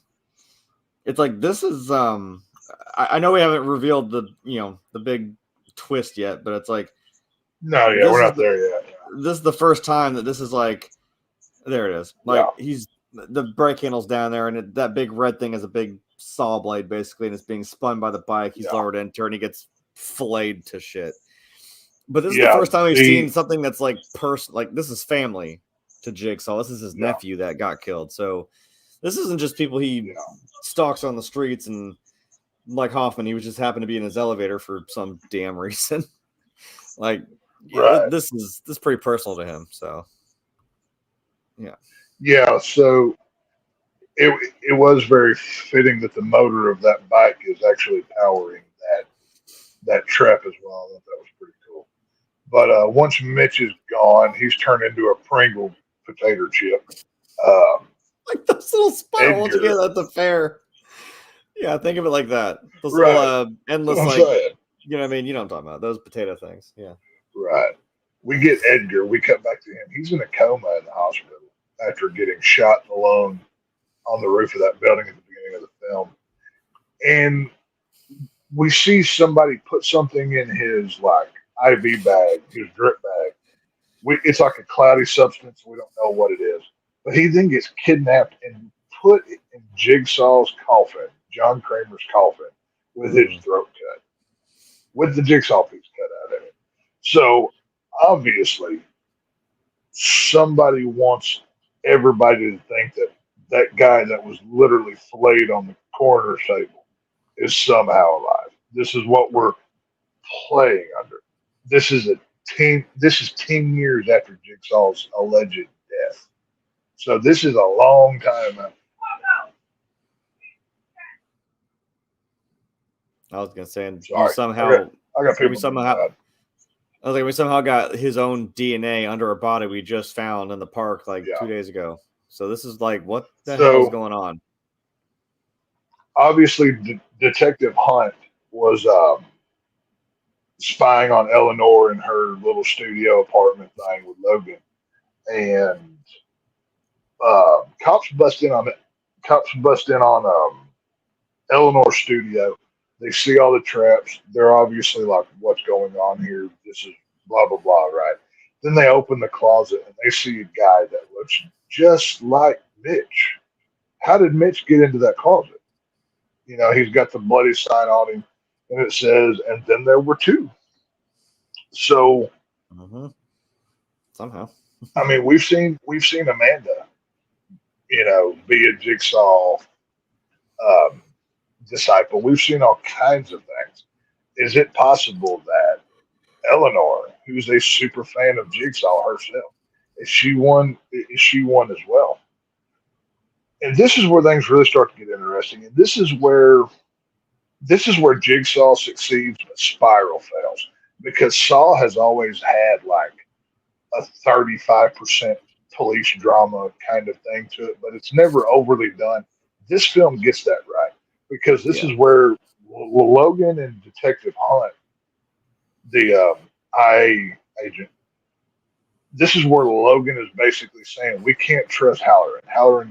Halloran, he's planting seeds because he believes he is the killer, and he's the one that shot Edgar. He thinks because there was 5 guys on the roof, he thinks that Halloran was the one that took the shot. And then out of nowhere, and I don't know how Eleanor found this out, but Eleanor comes to Logan and she says, "Hey, I found the farm where this game is taking place." Mm-hmm. Did you see any clues right? Did you see any clues that where she could have found that out? Because I've seen this movie 100 times. I haven't picked up on that. I was just sitting here trying to think. I'm like, I just saw this movie like 2 or 3 days ago. And I'm like, I don't remember how in the hell we just suddenly landed on, hey, I know where this is at. Like, okay. Right. Somehow maybe they thought there was something about like they somehow knew it was a farm or something, or they I don't The know. farm was owned by Jill Tuck's family. There you go. That's the farm where it takes place. Yeah. But still, even with that, there's no reason for I don't know. It's just one of the things that bothers me or whatever. How God damn it! How much I swear to God. Sorry. Eleanor and Logan, they head to the farm. Halloran is sneaking behind, following. That's the short of it. This is where Anna gets attacked. She gets knocked out again. We're in the middle of the game. Ryan, the guy who's now footless, he gets attacked, and we see a guy. Once they awake, they're in this little room. They're chained by the feet, which I thought was kind of funny. Ryan had just cut off his own foot, and they shackle him by the other foot. Now His only other I good was like, foot. really? Like, couldn't you do a wrist? Couldn't you do something else? But we see the two. They're shackled on each side of the room, much like Dr. Gordon and Adam was earlier. Mhm. And we see a man in the middle wearing a black and red robe, a very familiar face to this saga. He pulls his head back and dun dun dun. John Kramer himself is back, but looking better than ever. Like he Hell looks yeah. so youthful in this movie. You know, he looks so good, especially considering how we saw him last in Saw 3. Yeah, his neck is still in one piece, so yeah. Yeah, he still has a working windpipe in this movie. So he's still rocking that little soul patch down there too, the little chin patch. I like it. Hey, you know what? Jigsaw's cool enough to pull that off. Very few people can pull off a soul patch. You know, at one point in time in my life, I tried. Hey, look, man, you wish you could be this damn cool. Look at that. You can... Just 1 second. Yeah, right there. Where's that damn picture again? I lost you. There's John. Okay. So he's back. I'm about to start having a jigsaw game in my freaking house. If people shut up. I was like, wait, is he muted? I'm looking at the picture. I didn't realize. I was like, you got nothing to say? Yes. Oh, okay. Yes. Okay. No. Oh, no, I've got plenty to say. Sorry about that. Either way. So this is where now we've got Jigsaw standing in the middle of the room. We've got Anna to the left and Ryan to the right. Ryan is chained by his one and only good working foot, and Anna is chained by hers as well. And this is where Jigsaw, he gets real personal, because this whole movie's been about confess, right? And this is where we find out what they have to confess for. Anna, this shit got everybody. You better be sitting down. This shit got dark. Yeah, real. I mean, these are Saw movies, but this was dark. Oh my god! You know, first they say why Ryan has to confess. Ryan has to confess because he was responsible for multiple people's death in a car accident. Really, not that big a deal, especially when you hear the other reason that has to be confessed for. Anna was a new mother, had a marriage, had a husband, had a whatever. She smothered her baby because the baby would not stop crying. Smothered the baby with a pillow. And then she laid the baby's dead body down on the bed next to her sleeping husband, where the husband thought he rolled over and killed their child. And this dude got arrested. That was fucked up. And how if you're asking, well, wait, Tex, how does Jigsaw know these things? Jigsaw was her neighbor. He just heard all these things through the wall. That's somehow whatever. Well, because when it's revealed, Anna's the one who immediately at first goes like, John Kramer. She recognizes him. I'm like, wait, well, hold on, bitch. How do you know him? What? Right. I mean, like, no one could have known. Like, what the hell? You know, maybe the point of all these Saw movies is never being friend. You should never know John Kramer. You're going to end up dying. He's going to kill you. Like, that's going to be your cause of death. Just put John Kramer on that line on your death certificate. But basically, Anna's husband, he went to prison and he hung himself in prison. Yeah. Because he thought he accidentally rolled over on his newborn and the newborn died. Obviously, that wasn't what happened, and I actually did it. But Jigsaw pulls out a shotgun. He pulls out a sawed-off shotgun with one round. And he says, y'all have been doing, He says, y'all have been doing things backwards. He puts that round in the gun and sets it down in the middle of it. Well, Anna's the first one to run to it because obviously she has two working feet. Ryan does not. I love that shot right And there. She's just staring at the gun. I'm like, yeah, oh, there she goes. this is where Anna doesn't get it. Anna's just in all-out survival mode. She doesn't care. She'll take down anybody. And we get um, Anna picking up the gun. Ryan gets it. He's like laying on the ground, like in defensive mode. He's like, "Hey, wait, whatever." Right? She fires the gun. It blows back on her, kills her. Yeah. And Jigsaw stands up and looks at him and says, "The key to your shackles were in that round." Because what did he say? Y'all have been doing things backwards. Yeah, So, he realizes it way too late, like backwards, like shit, and then yeah. boom, she blows her own fucking like mouth off, basically. It's kind of hard to, for him, there was no way to not see. He didn't have time to pick it up because Andy just rushed over, saw a gun, and wanted to blast her way out. You know what I mean? So at this point, he's basically going to lay there and die. His key has been demolished. Jigsaw's not letting him out. Yeah, there it like the key was inside the shotgun shell, and both of them got broken when Anna fired the gun. Right. So that look right there, that man is like just had the worst day of his goddamn life, and now he's just gonna lay there and die basically, bleed out. Right. So it sucks. Now we cut back to Logan and Eleanor driving to the farm. And this is a scene where we find out that this is Jill Tuck's family farm.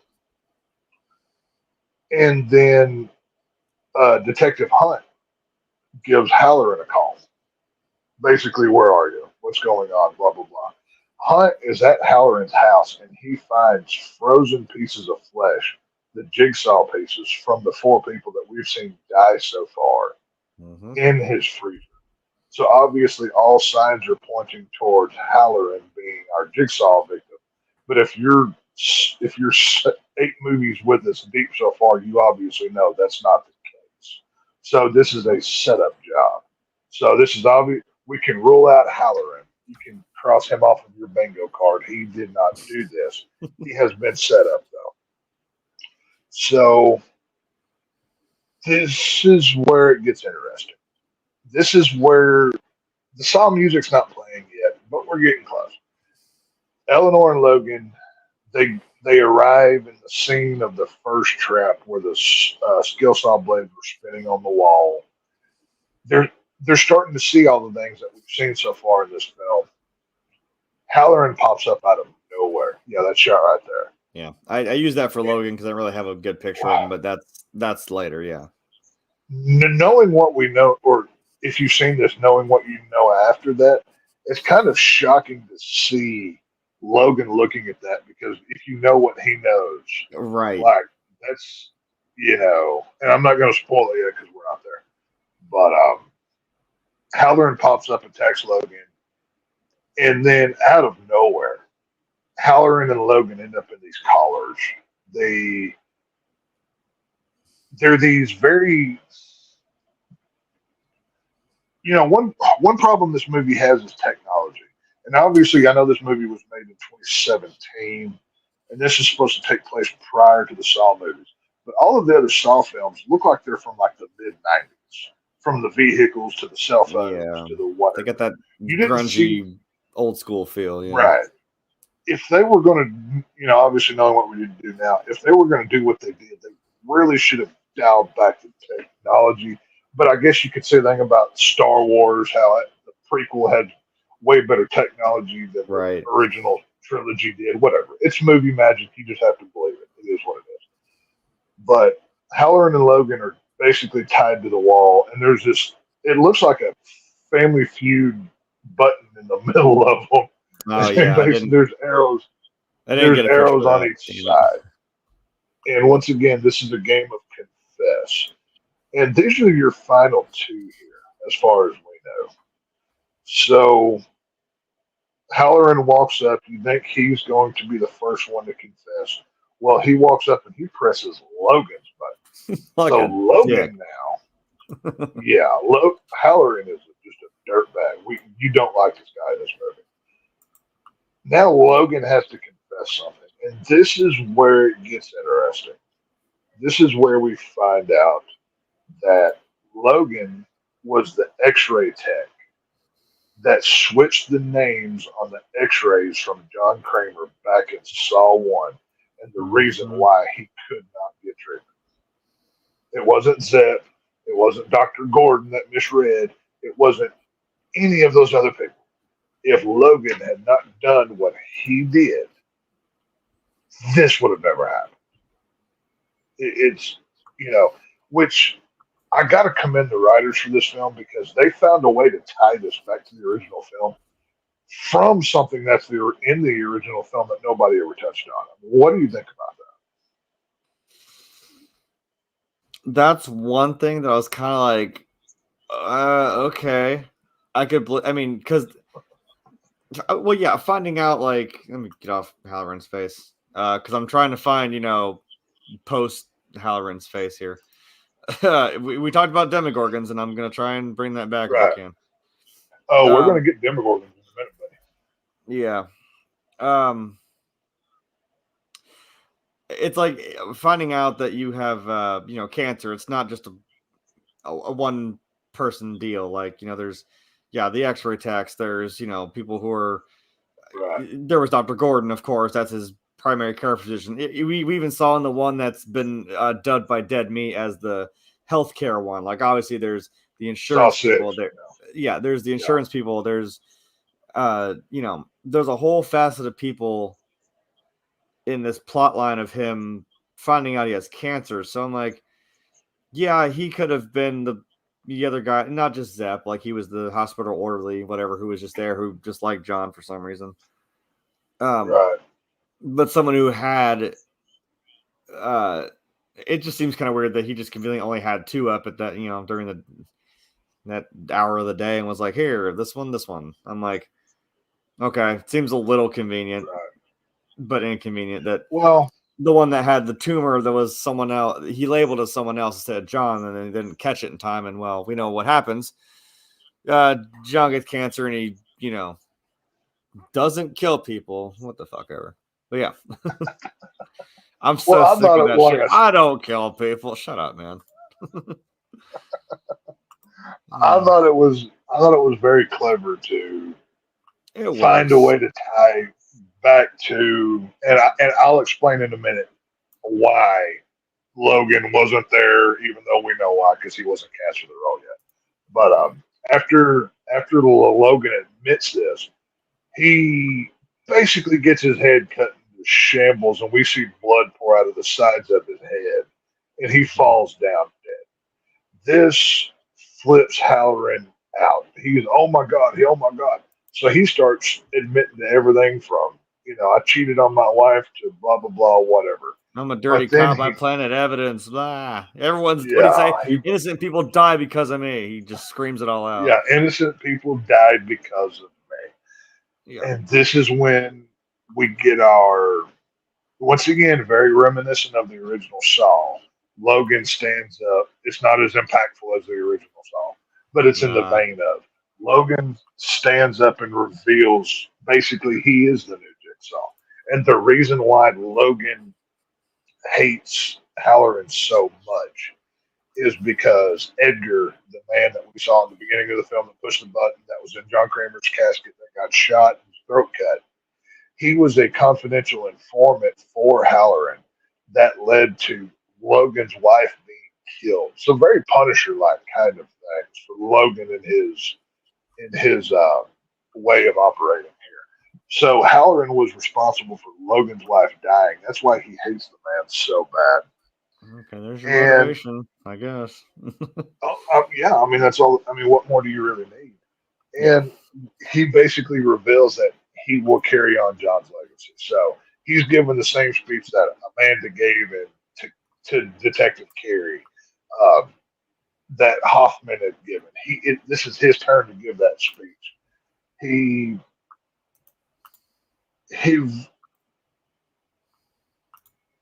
he's planting all of this evidence on Halloran. Go back to where we were just a minute ago. Hunt is at his apartment right now with the evidence of the jigsaw pieces. He had already planted that in Hunt's head and everything else. So Logan is successfully doing what Hoffman could not do to Agent Strong.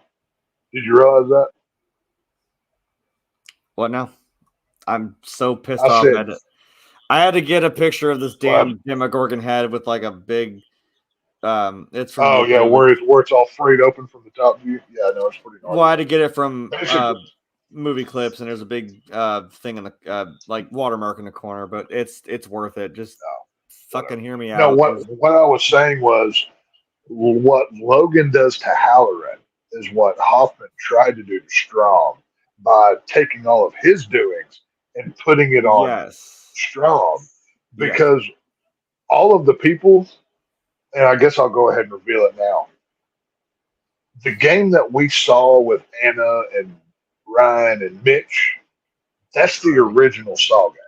That is the first one that ever happened. Literally over a decade ago.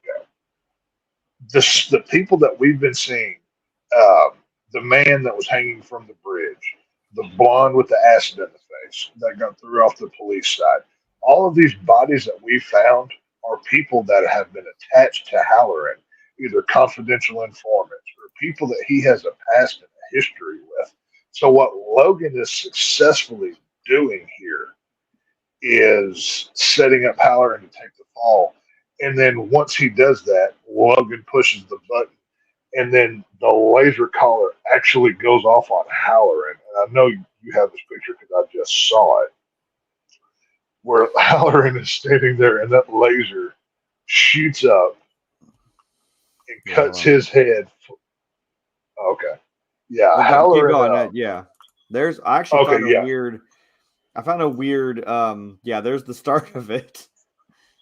Yeah, that's still that. For 2017, that's not great CGI, but you know what? They didn't spend that much money on the movie. I can forgive it. But basically, the collar, it has the 8 lasers that come out, shoot up in the air, slice the head. Literally, if you've ever seen the head of a Demogorgon from Stranger Things, you know what we're talking about. The collar releases. It's got Halloran drops to his knees, and there we are. Look how cool that looks. That looks awesome, right there. He filleted open, and it's a shitty picture. And I know how to take it from a YouTube video. Don't sue me. Yeah, it is what it is. That's all. We can only do so much here. Yeah. Right. But yeah, so Halloran is now dead.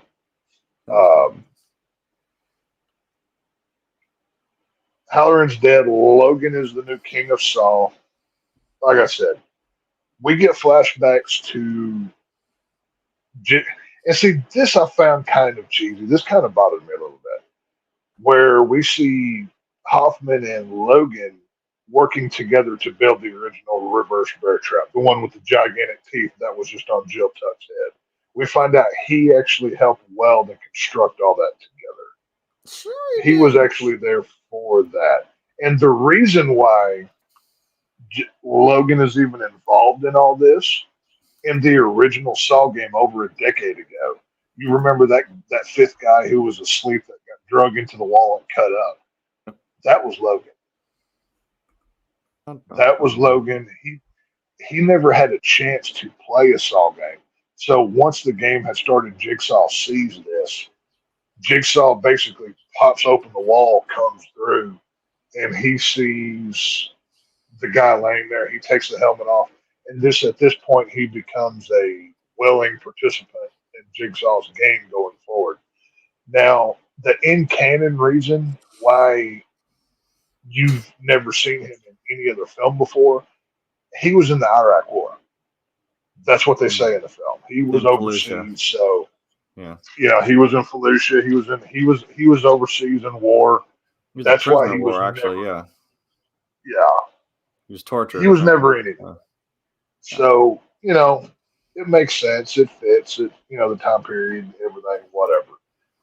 But what are your thoughts about Logan as a successor for John? Obviously, Hoffman could not be a Jigsaw. He's more of a Jason Voorhees or Michael Myers. What do you think about Logan?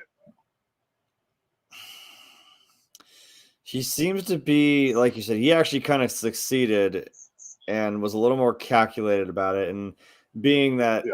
I mean, like Hoffman was, I mean, he was a detective, but like, yeah, the world's greatest detective. He's not freaking Batman, but you know, Right. Logan at least had the he had like the medical know-how to, like I said, it's revealed, like this is how we reveal, like if you're wondering how the hell was John's DNA, his blood, a perfect match under this guy's fingernails after 10 years after he's been gutted like a fish. It's because he had, Right. of course, when you have, the autopsy, you still have samples of John's blood like on ice. So he stole that shit, Right. put it under the guy, just slipped it real quick. And then when we find out that actually he Logan's the one who, like, Chris Kyle, I almost said Eddie Munson, Edgar Munson across the way. It wasn't even Halloran. He's the one who he shot him right through the chest with a rifle across from the other building. So it's like, oh, so he did that. And he swapped timed the bullet shot real perfectly. fast. Yeah. Yeah, he timed the shot perfectly so the sound would go off at the same time as the other guys. I thought that was genius. Yeah. Like, and he Logan swapped is the bullets out when Hunt asked him about it, like just real quick. So I'm like, okay, I get you. He swapped the bullet out to match that it was going from Halloran's gun. No, Logan. What? Well, I was gonna say I hadn't seen this, so I was along with the movie. I'm like, I'm not sure. Is it Halloran? Is it this crazy Eleanor chick? It could be. I don't know. Right. And we were going to do Reservoir Dogs, and it's something that you notice in Reservoir Dogs. There's two hints that give it away. I mean, if you don't know, it's still a hell of a reveal. But when you go back and watch it, there are hints, and the first hint is right in the first scene. When he comes back, I know we're doing something different here. I'm sidetracking. I'm having my Cora squirrel moment, but I'm going somewhere. We have to have a squirrel moment in honor of Cora. That's fine. There you go. I just trust the process. I never noticed it, but when they're at the scene and they're about to tip the waitress, when the guy comes back and says, "Who didn't tip?" Who's the first person who speaks up and says, "Mr. Pink didn't tip"? It was Mr. Orange. Mr. Orange, sorry, I'm going to spoil Reservoir Dogs for you, but he's the one who screwed them over. Who's the first one to speak up and say something? I thought Halloran did it because when he says, "Hey, who shot him in the chest?" I'm like, it was you because you're covering, because you're the first person trying to act like, "Oh, I didn't do that. Who did this?" But it got that sidelined me, and I thought, oh, is that like a Reservoir Dogs joke? He's the who did that, and he's sitting there like, got him, but he really didn't. So that got me a little bit. Yeah, I don't know. Like I said, he seems like a better fit, but it's like you have to explain that he was there the whole time, kind of. I wish that they had introduced him. Like, I wish Jigsaw had been made closer than 7 years after the last movie, because I really like Eleanor. I like Logan. I like this new world. Like, obviously, there's a reason why we call this sequels and spinoffs, because it's kind of both. It's where Jigsaw succeeds, Spiral does not, and we'll talk about that in a minute. But Logan, he fits. Logan fits as he's not a bloodthirsty killer. He only kills. I mean, he didn't technically kill anybody that didn't kill besides Halloran and his people. You know what I mean? So I don't know. I like him as a disciple. He kind of had good motivation, I guess. He had this dirty cop that affected him directly. But I guess it kind of wasn't like with Hoffman, it was like a revenge thing where he's like, oh yeah, I'm going to get the guy who killed my sister and I'm going to cover it up using a jigsaw trap. It's like, yeah, okay, I can see that, but also, and then like Amanda just kind of happened to be cured, I guess, and she had a lot of fucking problems. I think she was just like, I'm going to latch onto this old man because he gets me, I guess, in some weird way. Yeah, well, see, that's the thing. I don't count Dr. Gordon as a disciple. I count him as almost an equal to John Kramer. and he was a failsafe. He was like hey, if shit goes sideways, I need you to take care of the rest of it.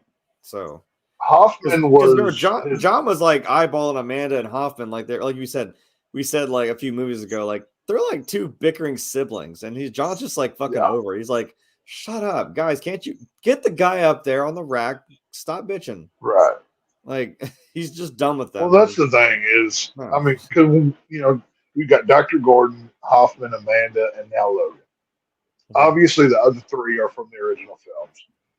Dr. Gordon, he's not a disciple of Jigsaw. He's an asset. He, like you said, he's a failsafe. Because what does John say in Saw 6 when he's talking to what's his face about healthcare? You're not taking into account the one thing, the will to live. The will to live. Dr. Gordon had the will to live. He drug his butt out of that road and cauterized his own leg on a steaming hot pipe. He was trying to live. He did. In a weird way, Dr. Gordon was fixed. I mean, we never see his family after Saw 1. They never came back, unfortunately. Yeah. Which I would love to see something about that. But well, we might. I don't know.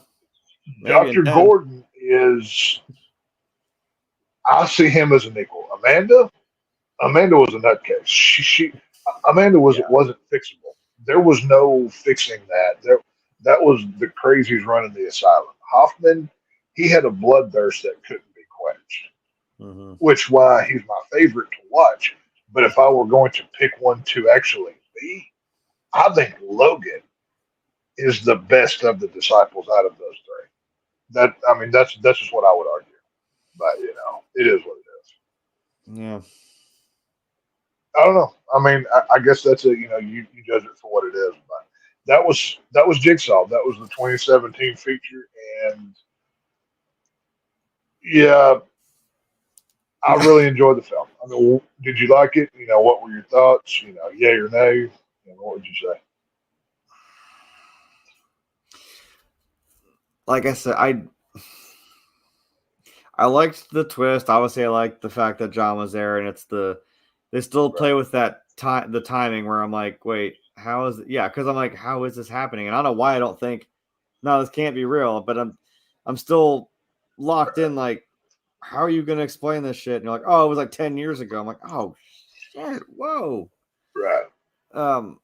And I kind of get his involvement, but I was also kind of feeling like again, kind of like the Dr. Gordon thing where I'm like, oh yeah, he was there. Sure he was at the very beginning. I'm like, was he? And the only thing like you said with Dr. Gordon, he had the will to live. Logan, he just it's like he didn't wake up from his little sleepy nap and he got cut by he still got to be released because he still drew blood. But then I don't get all of a sudden, it just didn't seem in character for John to suddenly come in there and he had that horrified look on his face like, oh no, he made an honest mistake. He didn't deserve to be here. I'm like, what the fuck are you talking? What? You're just gonna take pity on this guy all of a sudden after he already put him through the trap? Come on, I don't know. That's the only thing I didn't believe. I will say, even Adam in Saw 1, go back to Adam in Saw 1. Whenever he wakes up at the end of the film and says, "Oh, the keys to those restraint are in the bathtub," and it's gone. That was his way of. Because we obviously saw what happened to Adam. Amanda killed him. She smothered him and everything. Yeah. So I think, we see Jigsaw showing mercy with Adam. Jigsaw didn't know that Adam kicked the key down the drain. He didn't know that. That wasn't the plan. But I don't know. I could make it make sense, but I could also make it not. They didn't win the game. It was that one of them had to kill the other. Just because he got free, that doesn't mean either one of them really succeeded, even in the time limit. So I don't know. Yeah, well, like I said, we could. I watched on YouTube. I've watched hours of people arguing about the motivation for that. You know what I mean? But it is what it is. So I don't know. Either way, put down in the comments what if you've watched this movie, what do you think? Was Jigsaw showing mercy to Logan and Adam? Does it fit character? Let us know. We're going to move on to this debacle of a movie and just get through it. We have to take our medicine. Well, I have to take my medicine I think Jeremy kind of liked it, but it is. I didn't. Well, like I said, like I tried to say, now that we're here, as a movie, as it on its own, I was like, yeah, I like this. This is kind of cool. I like this. This is fun. But you're tying this to Saw, and I'm like, I don't think this is a Saw movie. It doesn't work as a Saw movie. So I'm like, that's where a lot of disappointment comes from. I'm like, no, I don't like this as a Saw movie. But if it was just been the plot of the as movie, a quote, yeah, to kind of help you here, Matt. Darren Lynn Bousman, who directed this, who also did 2, 3, and 4, he was quoted as saying, "This is a standalone film in the Saw universe. This is not a Saw movie." He was quoted really as saying that. You know what I mean? But fair. Spiral came out in May of 2021. This movie was delayed a year because of obviously COVID lockdowns. They didn't want to release it online, so it got it. This movie was literally done shooting within days of It was right before the not being lockdown able shit. to do it. Yeah, it was close. Um, like I just said, Darren Lynn Bousman. I I think the greatest Saw director, even greater than James Wan. I mean, for his effect on the series, it was made for 20 million. It only made $40 million. Now, obviously, you can credit lockdowns and blah blah blahs and whatever, but I don't know why they released a Saw film in May. All of the others came out in October. That never made sense to me. But we get our realistically our three main people here. There's really only three that matter. We got Zeke, which is Chris Rock. We get his father Marcus Banks, which is the great Samuel L. Jackson. Hell yeah. And then, which is my favorite in this movie, by the way, especially that scene where we'll talk about it. He's probably the William, best part of this movie, damn it. played by, and I had to write this guy's name down, Max Mainhilla, I believe is how you say his last name. I've never seen this guy before. The movie opens up very bright, very colored. They're at a parade. It's 4th of July or something. We see Uncle Sam walk. Oh, sorry. Read your thing real quick. Sorry. I was like reading as he was going. I'm like, yeah. I'm like, oh fuck, I'm supposed to do that. Hold on. Sorry about that. My bad. Sorry. No, it's all good. Well, I'll give you an overview, and then that's the opening bit. Yeah. Like you said, so we're thank you. That's actually from Lionsgate. Holy crap! I'm just reading all these plot summaries from other people off of IMDb, and this was actually from Lionsgate. So take that for what you will. Working in the shadow of his father, an esteemed police veteran, Samuel Jackson, a brash detective, Ezekiel, aka Zeke Banks, who is played by Chris Rock, and his rookie partner, Max. I'm not going to try to say his name.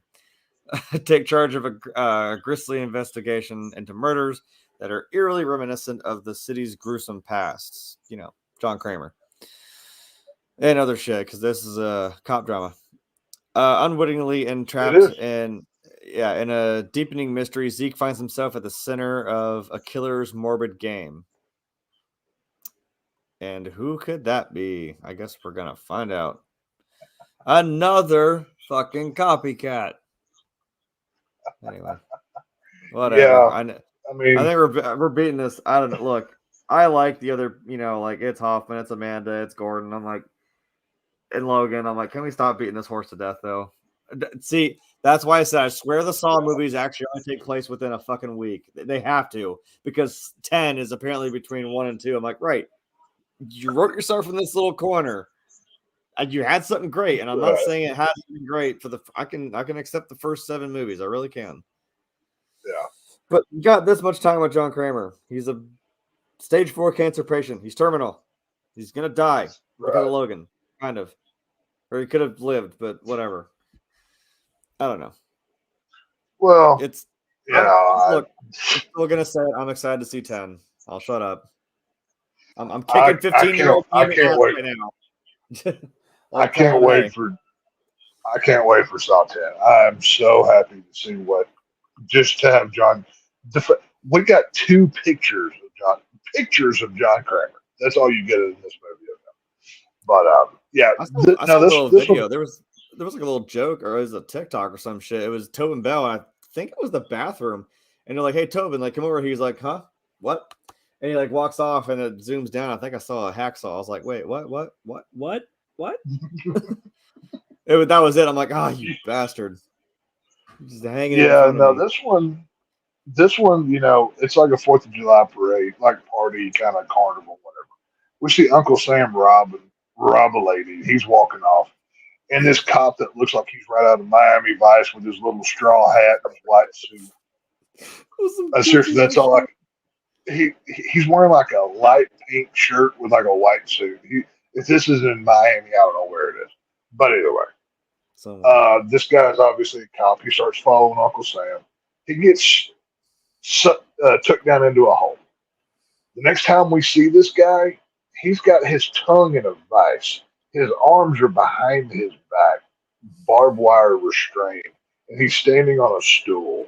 And he's in a train like tunnel under the city. Like And this subway, yeah. jigsaw tape comes on, and Jesus Christ, I can't tell you how much I hate the new jigsaw voice.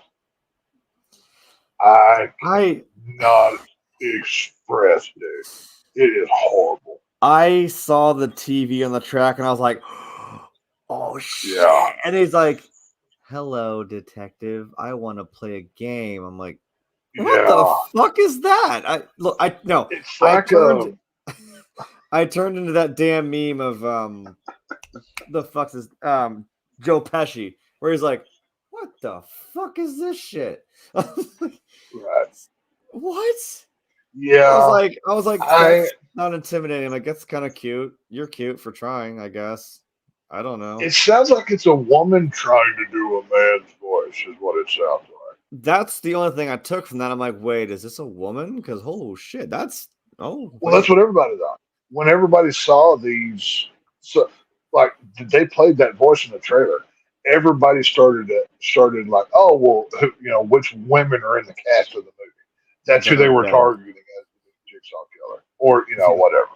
But basically, this cop, he has told lies in court that got people. This whole movie, this is Antifa's favorite Saw movie because all they do is hate cops. This is literally all this is. This is the most.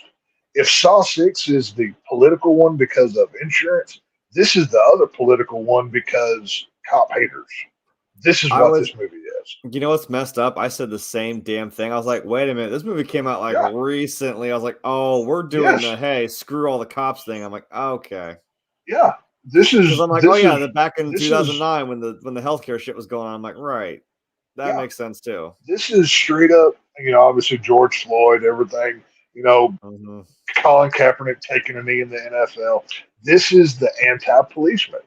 And this is why, I mean, like I said, this movie only made $40 million. I'm not going to break all the plot down, plot by plot, like I have for the other 8 films of this movie, because this movie doesn't freaking deserve it. If you want to go watch it yourself. I'll tell you that right now. But, this movie it only made $40 million, and I can't help but think, obviously COVID played a factor, but how hardcore left political it was, I think that helped it as well. I mean, am I right or am I wrong on that? What do you think? It got a little heavy-handed. Like I said, if this had just been a movie that came out, like I said, it wasn't Saw, it wasn't John Kramer. If it was just some serial killer doing some shit from, then it's shit that happened years ago. I'm like, oh, this is kind of fun. I would have enjoyed this movie. But I think to me, it was overshadowing the fact that I'm like, well, this is supposed to be Saw in some way. So I'm like, so where does this come in? Like, you don't really have as much focus. No, there's not as much focus on like traps. I mean, there's 1, 2, 3, 4 traps maybe that. Yeah, there's 4 traps. Yeah, there's 5. Because I couldn't get a picture of one. 5. There's 5. Oh yeah, you're right. Or maybe I did. I couldn't find. I don't know. It's like I said. Like I said, we're not going to spend a lot of time on this one because it's just, I don't think it deserves it. But basically, the plot of this movie is Chris Rock. He plays Zeke. He's a police officer. He's not a liked officer. He's an officer that he was the good guy because he told on his fellow officers. And he gets a new partner, William, the guy on his right, on his left, right there, our right. And William, he's new to the force. Chris Rock's father, Marcus, Samuel L. Jackson, is the former chief of police. Yeah. And the rest of the cops are old white guys that die violently in this movie. I also have to, besides the one woman, it's old white guys that die violently in this movie. I do have to point that out. Yeah, I guess. Yeah, But, that's true. I will. No, you know what? I have a really good picture of her, and I'm like, you know what? I was also kind of worried. I'm like, you know what? I think she like kind of girl boss, but not obnoxiously. I was like, okay, right. she's a fucking badass. I'm like, she was cool. She I had her didn't mind gun. her in this movie. No, I thought she was awesome. She had her gun out. She was ready to Yeah, fucking fight somebody. She saw the pig mask yeah, guy stand there, and I was like, oh damn. And yeah. unfortunately, No, I liked shit happened. Maurice. I wrote her name down, but I can't find it. Maurice something. I forget who plays the female police chief. But basically, what this is Chris Rock. He's the he's the one that nobody likes on the force. William is his new partner. His father, Samuel L. Jackson, is retired. He was the former police chief and obviously his daddy. And the Saw killings start happening again. When the first guy dies, Miami Vice cop, whenever he gets killed, they go down into the sewer there, or the train rail. Mm-hmm. They find a tape, or no, excuse me, they find a box where they find, at one point he finds, let's see, where was it? Let's see, I had it written down. I lost it here. Sorry, I've got like 15 pages of that. Basically, what it is, all of the victims in this film are police, and the theme of it is all these corrupt cops are getting killed. Samuel L. Jackson, he was the chief of police over all of these guys, and the new police chief was Samuel L. Jackson's Marcus's character's kind of second hand. She was his helper that helped him cover things up. His ex partners, all of everything else, all of Zeke, Chris Rock's partners, they all have something on them. One by one, all of these corrupt cops are going down. At one point, we find a box that has this man's tongue and badge in it. Every piece that comes around, normally in Saw films, you get a wide variety of victims. Hell, in Saw 5, you had 5 different people from walks of life. One was a rich kid. You had an investigative journalist. You had a realtor. You had all of these things. This is just cops. This is all that it is. Yeah. They took the Saw premise and put it, like you said, put it in a cop drama movie and got rid of everything else. This is all that it is. But about halfway through the film, a few of the cops are already dead, and then they receive a box. This is one point in the movie that I actually didn't like, but it was illuminating. We get a new mascot in this movie because we don't get Billy. Like I said, this is over a decade since all of that. Billy's not seen. You only see John Kramer twice in this movie. We get a new mascot. We get this little pig doll thing. That thing right there. I hate that thing. That thing is ugly as sin. That thing's name is Mr. Snuggles. Mr. Snuggles is this thing's name. But Chris Rock, he's in the police station. This thing is fucking weird. They found a skinned man. Huh? Oh, I was because they have like some pictures of like there's another good one of that's if anyone saw it, where this pig puppet is right here.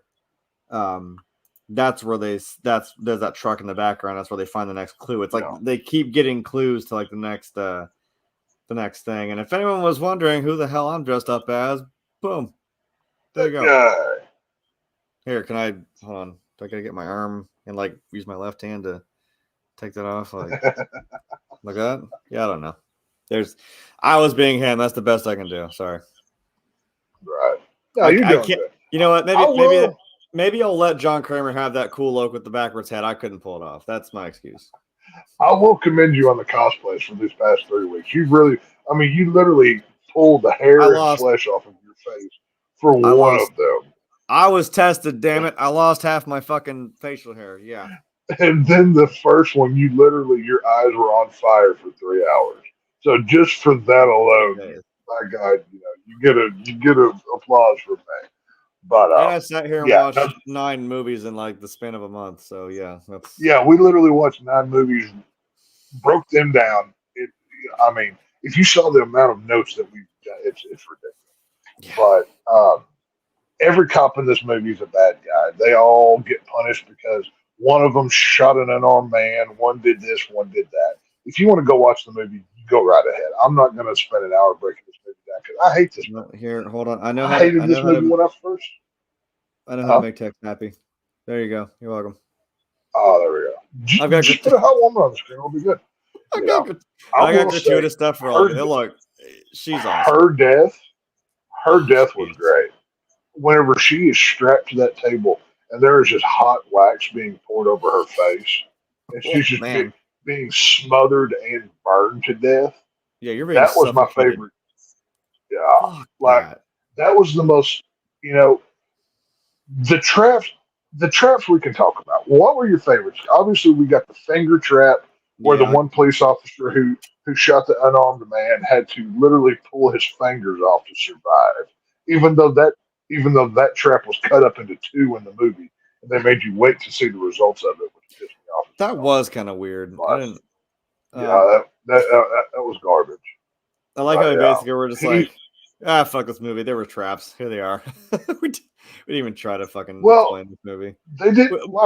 We kind of can. It's someone's leading Chris Rock along. Like you said, he's not necessarily getting tapes. There are still like some tapes in this movie that are played, but he's getting these little boxes that are like the hints like to the next thing. And like I said, you get that creepy little video of the puppet. The thing is, obviously, this movie's called Spiral. I have a good picture of it right here.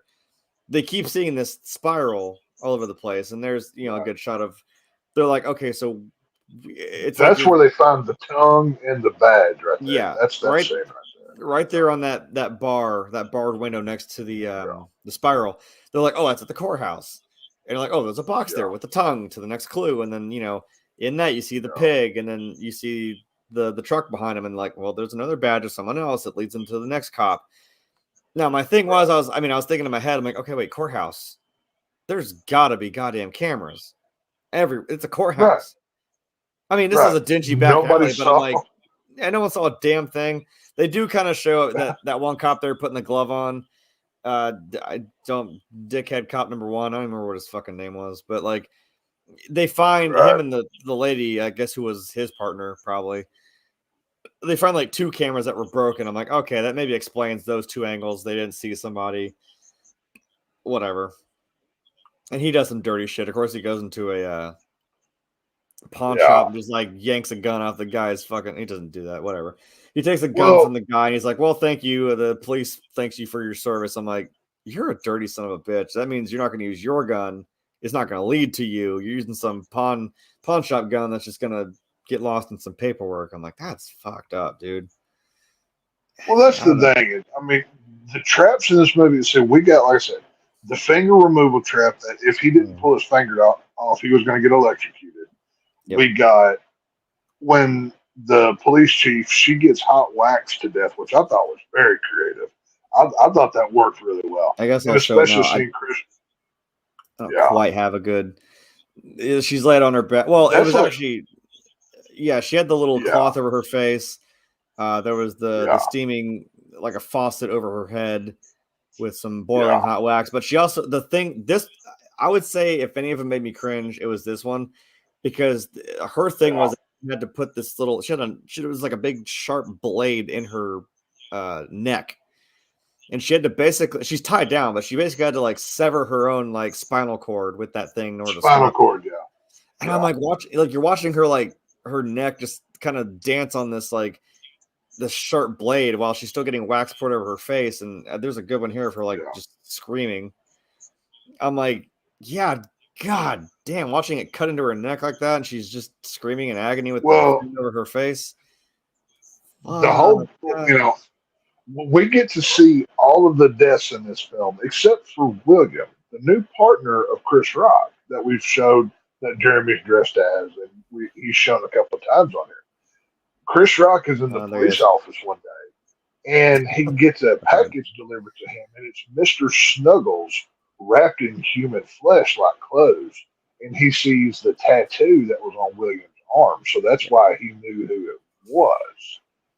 But I'm not gonna as with look. any horror movie, I'm not gonna lie. I thought it was his baby. I was like, did this movie just fucking go there? Did you? I don't know what it was, a small enough box, and it looked like an infant. So I said, did I get under your skin? And I'm like looking at it, I'm like, is that the baby with the fucking pig head attached? That's so fucked. Well, I thought that was. I never thought it was the baby. I saw but the tattoo. Whenever we saw the skinless man, though, like I said, I'm a veteran of these movies. I know if I don't see you die, you're not really dead. You're not going to fool me. I'm a veteran of these things. I should know better watching. Wait a minute. I should know better watching The Walking Dead. I'm like, if I don't see you die, you're not dead. Okay. Right. If I don't see you turn and then get put down a second time, you are not dead. I have seen this. I've seen Glenn survive more times than I want to. Okay. I've been here for a while. That was dumb. Yeah. Just the whole falling under the dumpster. I was so happy to watch him get killed by Negan after that dumpster scene. I was like, go ahead and hit him again, just for that dumpster scene. Just give us one more Negan, please. I did cry. I knew it was coming, but I'm like, you kind of cheapened it a little bit by like 2 episodes ago. You did that. I'm like, that's how he. There's no way that's how he died. I had enough doubt that I'm like, there's no way that's how he died. No, but I'm like, how are you going to explain it? I gave up all kindness once they made us wait 6 months to see who actually got hit in that Negan scene. I was done after that. I was like, you know what? No more patience for me. You take advantage of my kindness, you get no more. That's how it works. But that was kind of dumb. No, this movie, the traps are they're not great. The whole point in this movie is, and I'm just going to go ahead and jump to the end because whatever. William, he's our new baddie. He's our new bad guy. The whole time. Sorry. No, in a twist no one saw coming. Yeah. In a twist nobody cared about. That's the problem. Nobody saw this movie. It made $40 million. Unfortunately, I was one of those that paid to go see it. I want my money back. I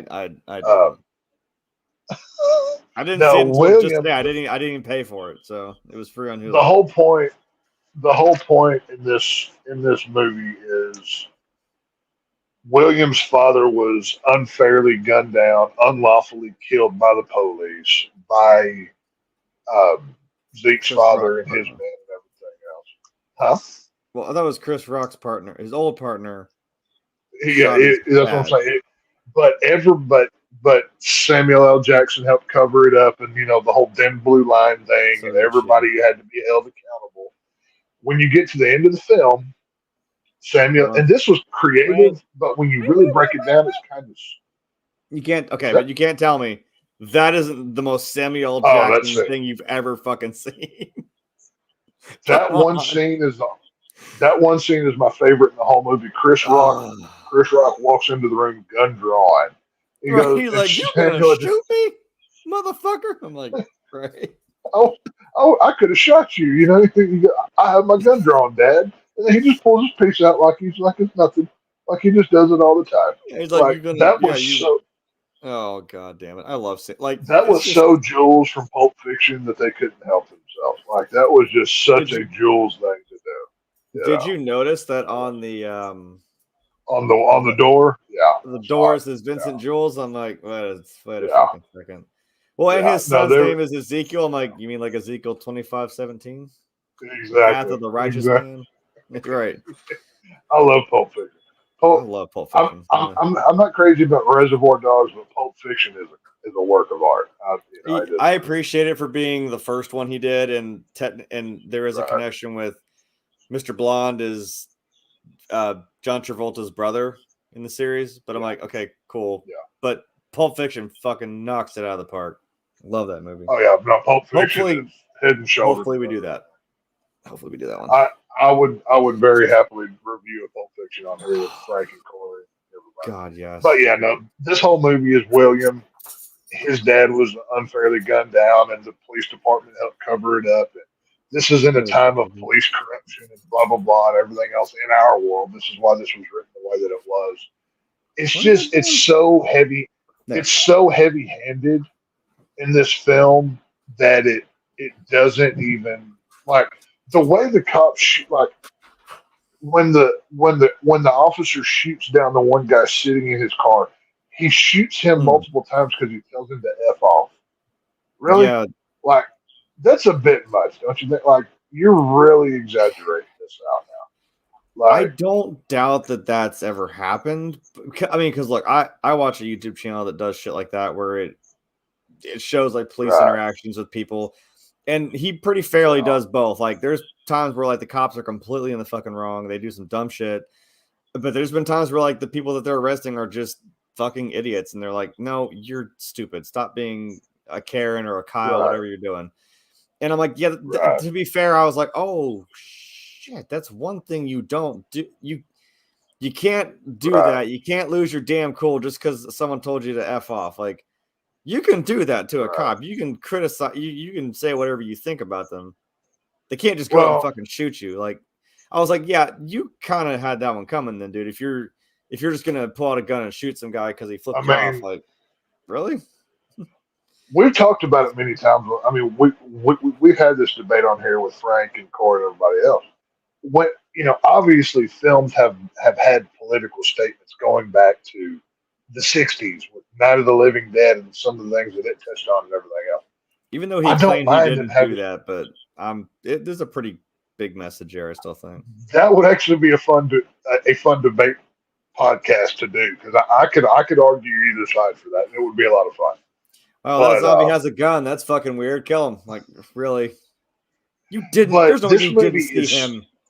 That movie pisses this me off. movie suffers from the kind of like the Ghostbusters 2016 or so many other films that we've gotten lately Yeah. of we think you're too stupid to understand the political statement that we're saying, so we're going to beat you over the head with it till you die. This is what this film is. This film wants to teach you cops bad, everybody else good, and it's just it is what it is. It's not like we haven't I don't seen know. corrupt cop movies anyway. So, I mean, like, we get it. Right. Like, It's even the ending. They make the cops look stupid because and I'll tell everybody oh, that's, I the mean, ending. I was upset. That sucked. I was like, damn it. Well, basically, how it breaks down is Zeke, Chris Where's, Rock. He now knows William is the bad guy. He goes and confronts him. They have this monologue like it's Seven. They're talking, doing the whole thing. And William takes Zeke into this other room and he finds his father that he's been looking for the entire film. And Samuel L. Jackson, as you can see, is dangled from the ceiling and he's slowly bleeding out. William hands Zeke a pistol with one round in it. And he says, you can either shoot me or the target that's hanging above your father to free. William goes to walk away. Well, of course, Zeke is going to choose to save his father.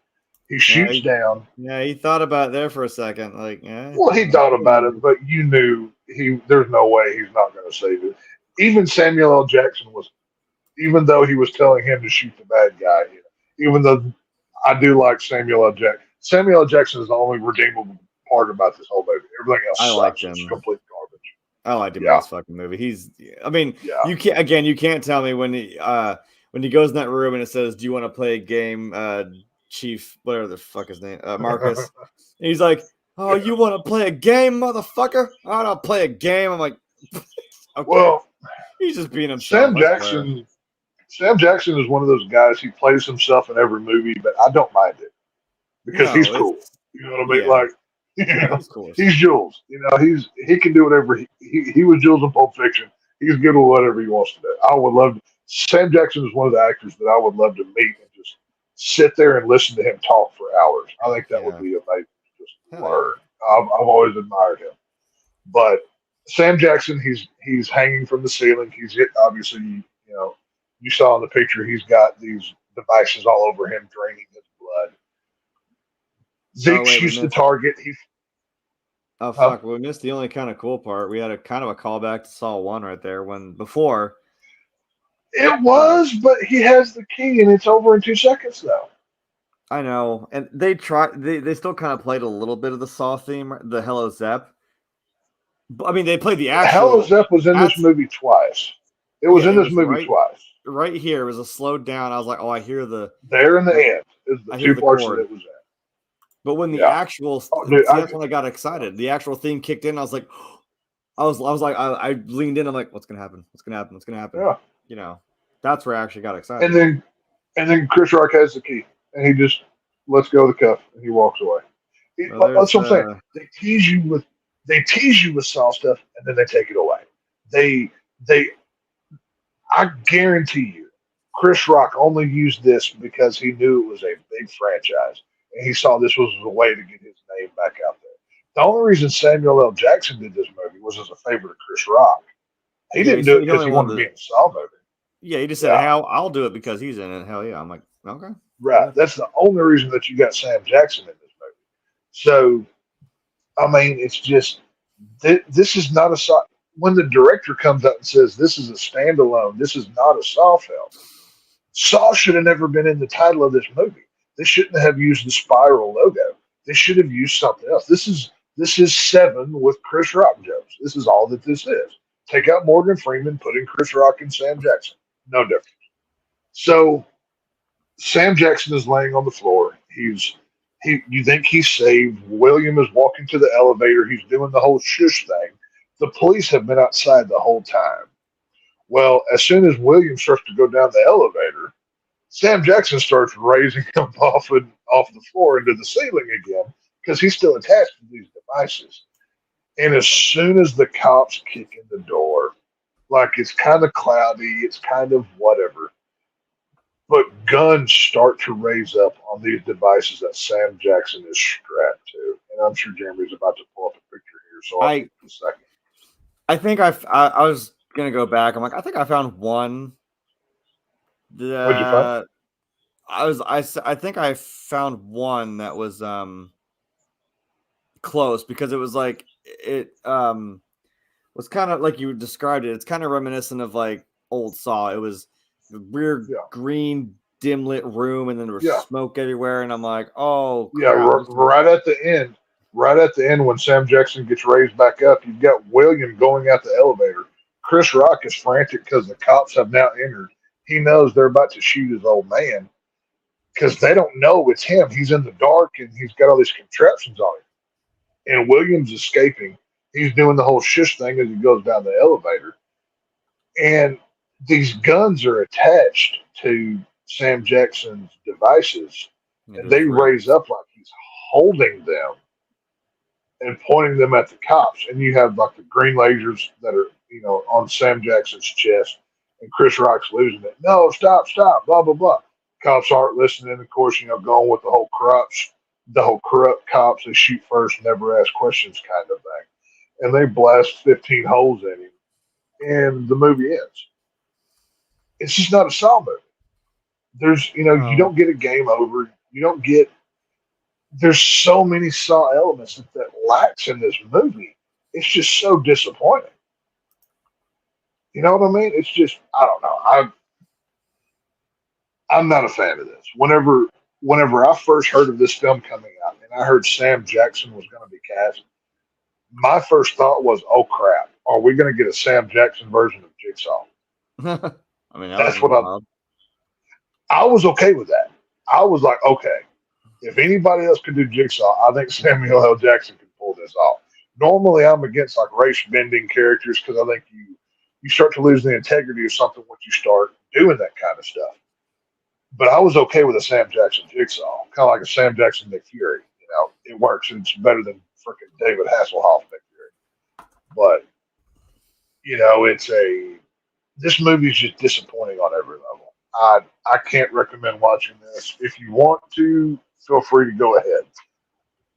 Only reason I rewatched this was for review purposes, and I'll be honest with you. Like I said, I wanted my money back, and I didn't even pay to watch it the second time because I have the set on Blu-ray or whatever. But it is what it is. This is the worst film of the series for me. I don't know. What are your thoughts, Dave? Like I said, I was into it, but I would think I was trying to, like I said, I was trying to understand how it was a Saw movie because we didn't even mention it because the only mention of John Kramer is you see like 2 pictures of him. You see two pictures of him on the police board. Like on their board. They're Yeah. on there. That's all that you get of him. Yeah.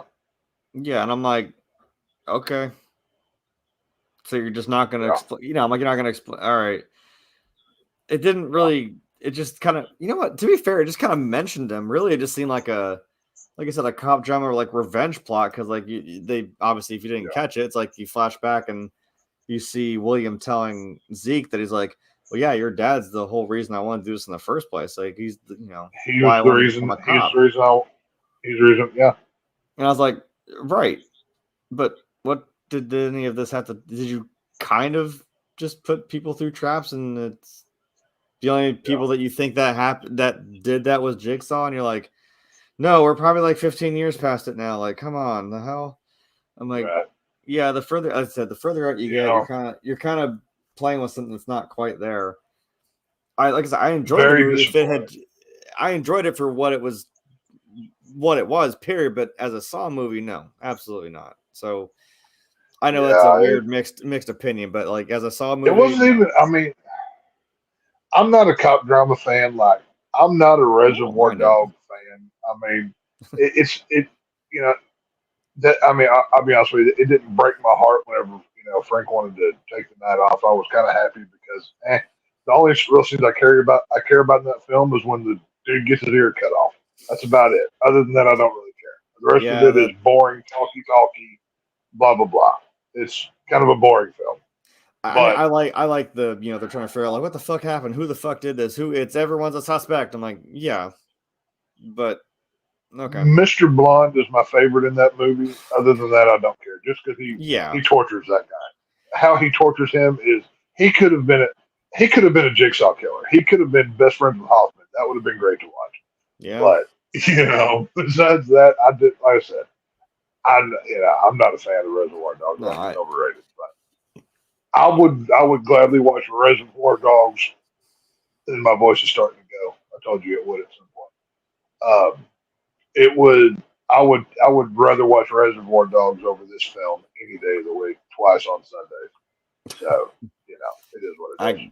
I can't find that one. I had like one kind of shot of the green lit and the shotgun on his arm, but I can't find it now. No, this movie's so bad it's not even worth looking at. No issues.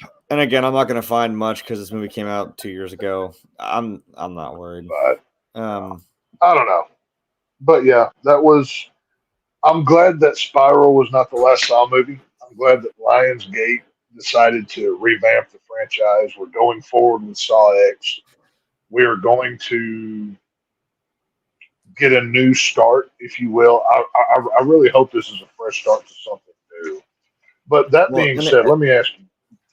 Okay. Well, and they said they were going to make like a sequel to Jigsaw or something, but then they basically just got told, drop all your shit.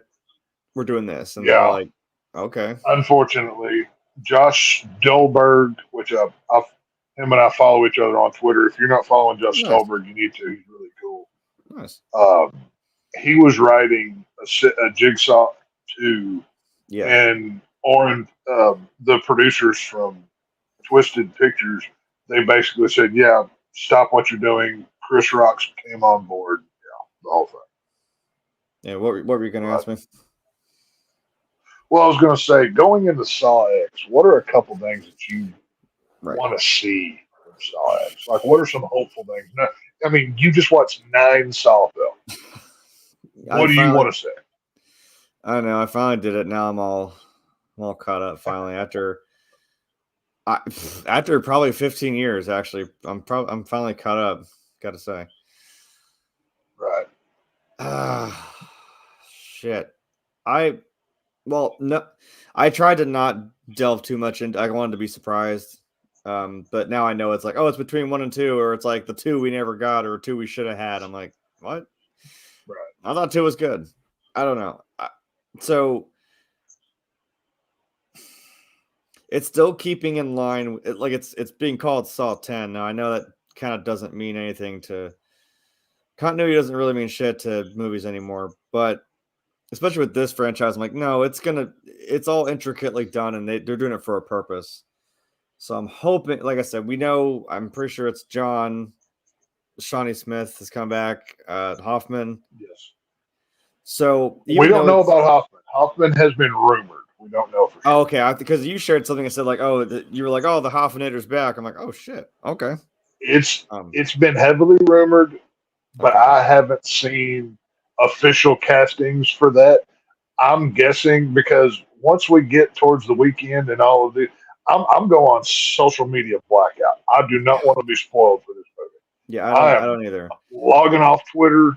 Don't DM me. You will be blocked. I'm warning you now. I won't say a word. It's Well, okay. that yeah. Then I'm hoping for that. Like, because we, Yeah. as much as I want to leave it ambiguous, that like it's still badass that Dr. Gordon just slammed that door on Hoffman and left him in the bathroom. Game over. To come full circle. Yeah, I'm like, yeah. Okay, but I'm like, we did with these other movies now just jump a big time forward, and we're like, kind of almost ignoring it, but acknowledging that it's there, but not really giving us much. That's the fun part about these Saw movies is we're going back and forth, and like Dead Meat described, it's like we're just we're zooming out more and more on a scene that we've seen. They're like, oh wait, this person was there. That person was there too, and I'm like, okay, you're building it. So maybe if we see more of that, and we know that Hoffman and Amanda knew each other, they were doing shit even in Saw 3. They were putting the dude on the rack, right? So with Jeff, yeah. So I don't know if I need closure on Hoffman, but that'd be nice. And if there's even more, I need it for sure. I'm like, I'd be okay with it. If not, I'm like, fine, whatever. If Carrie Ellis shows up, I'm gonna lose my fucking mind. Like, if we see even more depth with him and Amanda, that'd be cool. That's with John and Amanda, not Gordon. That's the thing, though. This movie takes place in Mexico. Like I said, this is between 1 and 2 when when John Kramer was going to South America for treatment, because of the whole medical stuff in 6. Yeah. So this is in the time period where Amanda had the short hair. She's just gone through the reverse bear trap. She's not a quite fully fledged disciple yet. I mean, listen, I haven't seen anything. I don't know. I'm just going off the information we've been given. But it's still possible that we could see Dr. Gordon. Yeah. I don't know about Carrie. Since it's in Mexico, I'd love to see her. I mean, Dina Meyer, I'd love to see her anytime, anywhere. I'm down. And Eric Matthews, maybe. But I don't think we're going to get Matthews or Carrie. My wish list is this. Jill Tuck, probably. I think Jill Tuck's a real possibility. I think she's probably in this movie. If not for anything but a phone call or something. Yeah. There's 3 things that I want from this film. 1, cameos galore. Give me Gordon, give me Hoffman, give me Logan. We already know we're getting Amanda. Give me those other disciples in some shape, form, or fashion. I don't care if we see. Just give me the other disciples in some form. I want to see. Secondly, I want to see a return to the original Saw style. Give me the choppy cameras, the handheld shots that you got, the sped up, like chaotic. Yeah, I want the sped up. I want the colors back. I want the greens and the blues, the heavily dingy feels to it. The yellows. And the third thing that I need from this, I think this movie is going to be a time place film. I don't think they're going to do the time jump thing from 1 to 7 and back to 2 and 3 to 5 to 1. I don't think they're going to do that. I think this is going to be a very time capsule film. Takes place. I mean, for them to say this takes place between 1 and 2, I think they've told us this for a reason, because that's where it's going to stay. They've said this is a John Kramer story, not a Jigsaw story. Okay. So I think we're going to focus a lot on John Kramer, but that don't mean we can't have cameos.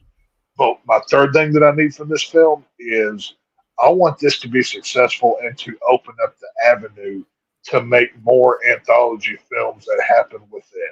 So we can get a Logan. We can get a conclusion to Hoffman. I don't think we get a. I don't think we're going to see what happened at the end of Saw 3D in this movie, in this upcoming Saw X. I don't see that happening. But I want to see what happened to Hoffman. Did he starve and die? Did he escape? You know, maybe they do a Saw miniseries on HBO Max or Hulu or Netflix, or wherever. If this film is successful, that opens up. I mean, everything's got a series. Walking Dead's got 15 different shows. The Last of Us is a show now. How many Disney TV shows are there? DC's got shows. I need all of these answers. Apparently, all of these questions answered. You know what I mean? Star Wars too. I was gonna say even Jurassic Park. Apparently, I had to watch a damn cartoon from Jurassic Park to understand why and how the fuck Dotson had the damn Barbasol can. I'm like, I don't care. You're not gonna explain that to me, even though it did. I'm like, I'm not gonna watch the whole damn thing to have you. I'm just gonna look it up. You know what? Fuck it. I haven't even looked it up yet. I'm like, just explain to me how the hell he got that damn can back. Because you don't just show that in the movie, and then, you have to be like, "Oh, you gotta watch the cartoon." Well, that's what I'm saying. Fuck you. There's so many. They could do a whole mini series on Amanda alone. Could you imagine a six episode mini series on wherever you want to watch it of Amanda once she got out of the reverse bear trap? I want to see John. Obviously, we saw John cutting the hair. I want to see a 6 episode mini series of John and Amanda, just them two, going through the process, seeing all of these things. You could do something with Hoffman. Go to Logan. What's Dr. Gordon? There are years worth of stuff, Dr. Gordon, we didn't get to see. We could do a whole Dr. Gordon Saw movie. You could even do there shit are with so many options here. You could do shit with Jill Tuck and like that damn clinic she ran, because so many people were pretty integral to that. Like, dude, if the freaking hotel from John Wick can get a series, why not the freaking clinic from Saw? You know what I'm saying? Right. Just saying here. So that's all I'm saying. I want cameos. I want a return to form of the original Saw films, and I want this film to be successful enough to open up the world and we get more content. That's what I want to see. So I don't know. We'll see what happens, but I'm glad we got to do this Monday Night Saw breakdown of these 9 films. I know the work you and I both had to put in, and I mean I do appreciate it and everybody watching. But it's been a lot of fun. I'm sorry, I'm not looking at pictures of Betsy Russell because she's still fine. Anyway. Oh, I got curious. There's a couple. She still looks there's good. A couple on horseback where she's not wearing too many clothes, if you know what I'm saying. So, Those are best Vladimir Putin. Nice. Oh, God bless that woman. That's all I can say. But but yeah, I'll read this thing about Dotson in a fucking minute. Whatever. Yeah, that's. This was like 15 years in the making. Like I said, little high school me was just like, oh, people dying, getting cut in half. Woo. Well, I mean, I know Saw is very limited. Like the normal response to Saw is, "Ooh, that's gross. I don't want to watch that." So doing a 3-week special on it is really the only way we were ever going to talk about these movies. And it just so happened to work out. Hey, there's a new film we're going to be reviewing on October the 3rd on this very channel, by the way, that you need to be here. Frank will be here with us. We'll be reviewing that. That'll be a regular show. I don't know if October the 3rd is a Tuesday or a Thursday, but it's one of those days. And we will be, Cora may or may not be here, but we always love to have her when she is. And make sure you're here for that to conclude. I don't know if Jeremy will be doing it or not, but on that show, I will finally rank 1 through 10 where the Saw movies go for me, anyways. Unless if Jeremy wants to do it, that's up to him. And, I can try and put something together. We'll go from there, and I just, we appreciate the likes and the views, and I hope this one does as well as the other two. We appreciate it. It's been a lot of fun. Yeah. So I mean, with that, the next time, well, not the next time, but I think the next time you'll see us is tomorrow. I think what I saw was we're doing Saving Private Ryan. I think. I think so. Yes, I think it's already on the schedule. Saving Private Ryan. Right, which Pretty is sure it great because actually tomorrow's Rachel's birthday, so I am not going to be here for that, unfortunately. Oh, okay. Well, happy birthday, Rachel. But there's important things, which is fine. I've seen Saving Private Ryan a million damn times. I could talk for however long that movie is, like almost 3 hours. I could talk for that long about the movie. So I think I've only seen that once. I'm gonna have to rewatch that before I can go back over it. I haven't seen that in years. I've seen it a number of times. It's a good movie. It's worth it. And then Thursday, I don't even know. Yeah, and then Thursday. Well, I don't know if you guys are still doing football stuff on Wednesday, right? Yeah, tomorrow, Saving Private Ryan. Wednesday is our fantasy football show with Frank, Marcus, and myself. And then Thursday, I don't know what we're reviewing. Is it Blair Witch? Is that? Oh, I don't even fucking. Is it Blair Witch? Holy hell, I don't know. Let me look here. I know the last one we're doing of the month is Blair Witch. Oh wait, no, that's September the 28th. So yeah, I think the 28th is Blair Witch. I'm pretty sure, but I'll have to double check. Either way, just stay. Subscribe to the channel if you're not already. Like us, please. Share it out. We're trying to get to 500 subscribers. We're very close. I don't know the exact number, but once we get to 500, we're doing an animal charity stream to save abandoned pets. I don't have the graphic, but I'm sure Jeremy probably does. I actually don't. I hate when he does that shit. I don't have it in here. It's upsetting. Okay, well, either way, graphic or not. He leaves me a blank slate, and I just photo dump a whole bunch of disgusting shit into it. So there we go. Right. But yeah, no, like I said, get us to 500 subscribers. Once we get to that point, we'll do an epic live stream. I don't know how long or what. Probably be all kinds of topics on there with different, people coming on to host, and just subscribe to us. It doesn't cost anything. So, we appreciate y'all checking us out. So yeah, that's about it. And I'm here whenever, banging my head against the wall playing Fortnite and doing spooky shit. So that's if you heard me a few times try to go like, oh my god, that's what I sound like, because I can't make my voice go any higher right now. I'm not even gonna try. Dude, I'm struggling to talk right now after freaking 8 hours of screaming at a NASCAR race, man. My throat is on fire right now.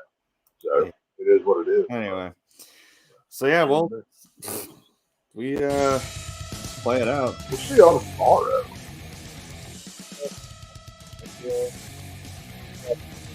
We're doing Saving Private Ryan. We're going to go from Chris Rock to Tom Hanks. Two of them, one star to the next. What are you going to do? Well, apparently throw every star ever into this movie, whether they were big or not. That's insane to me how people are in that movie. I'm going to miss talking about that. They have Matt Damon. Or how did they say that on, was that Team America World Police or whatever? Matt Damon. Hey, I want to go back and rewatch Team America. That was fun. USA.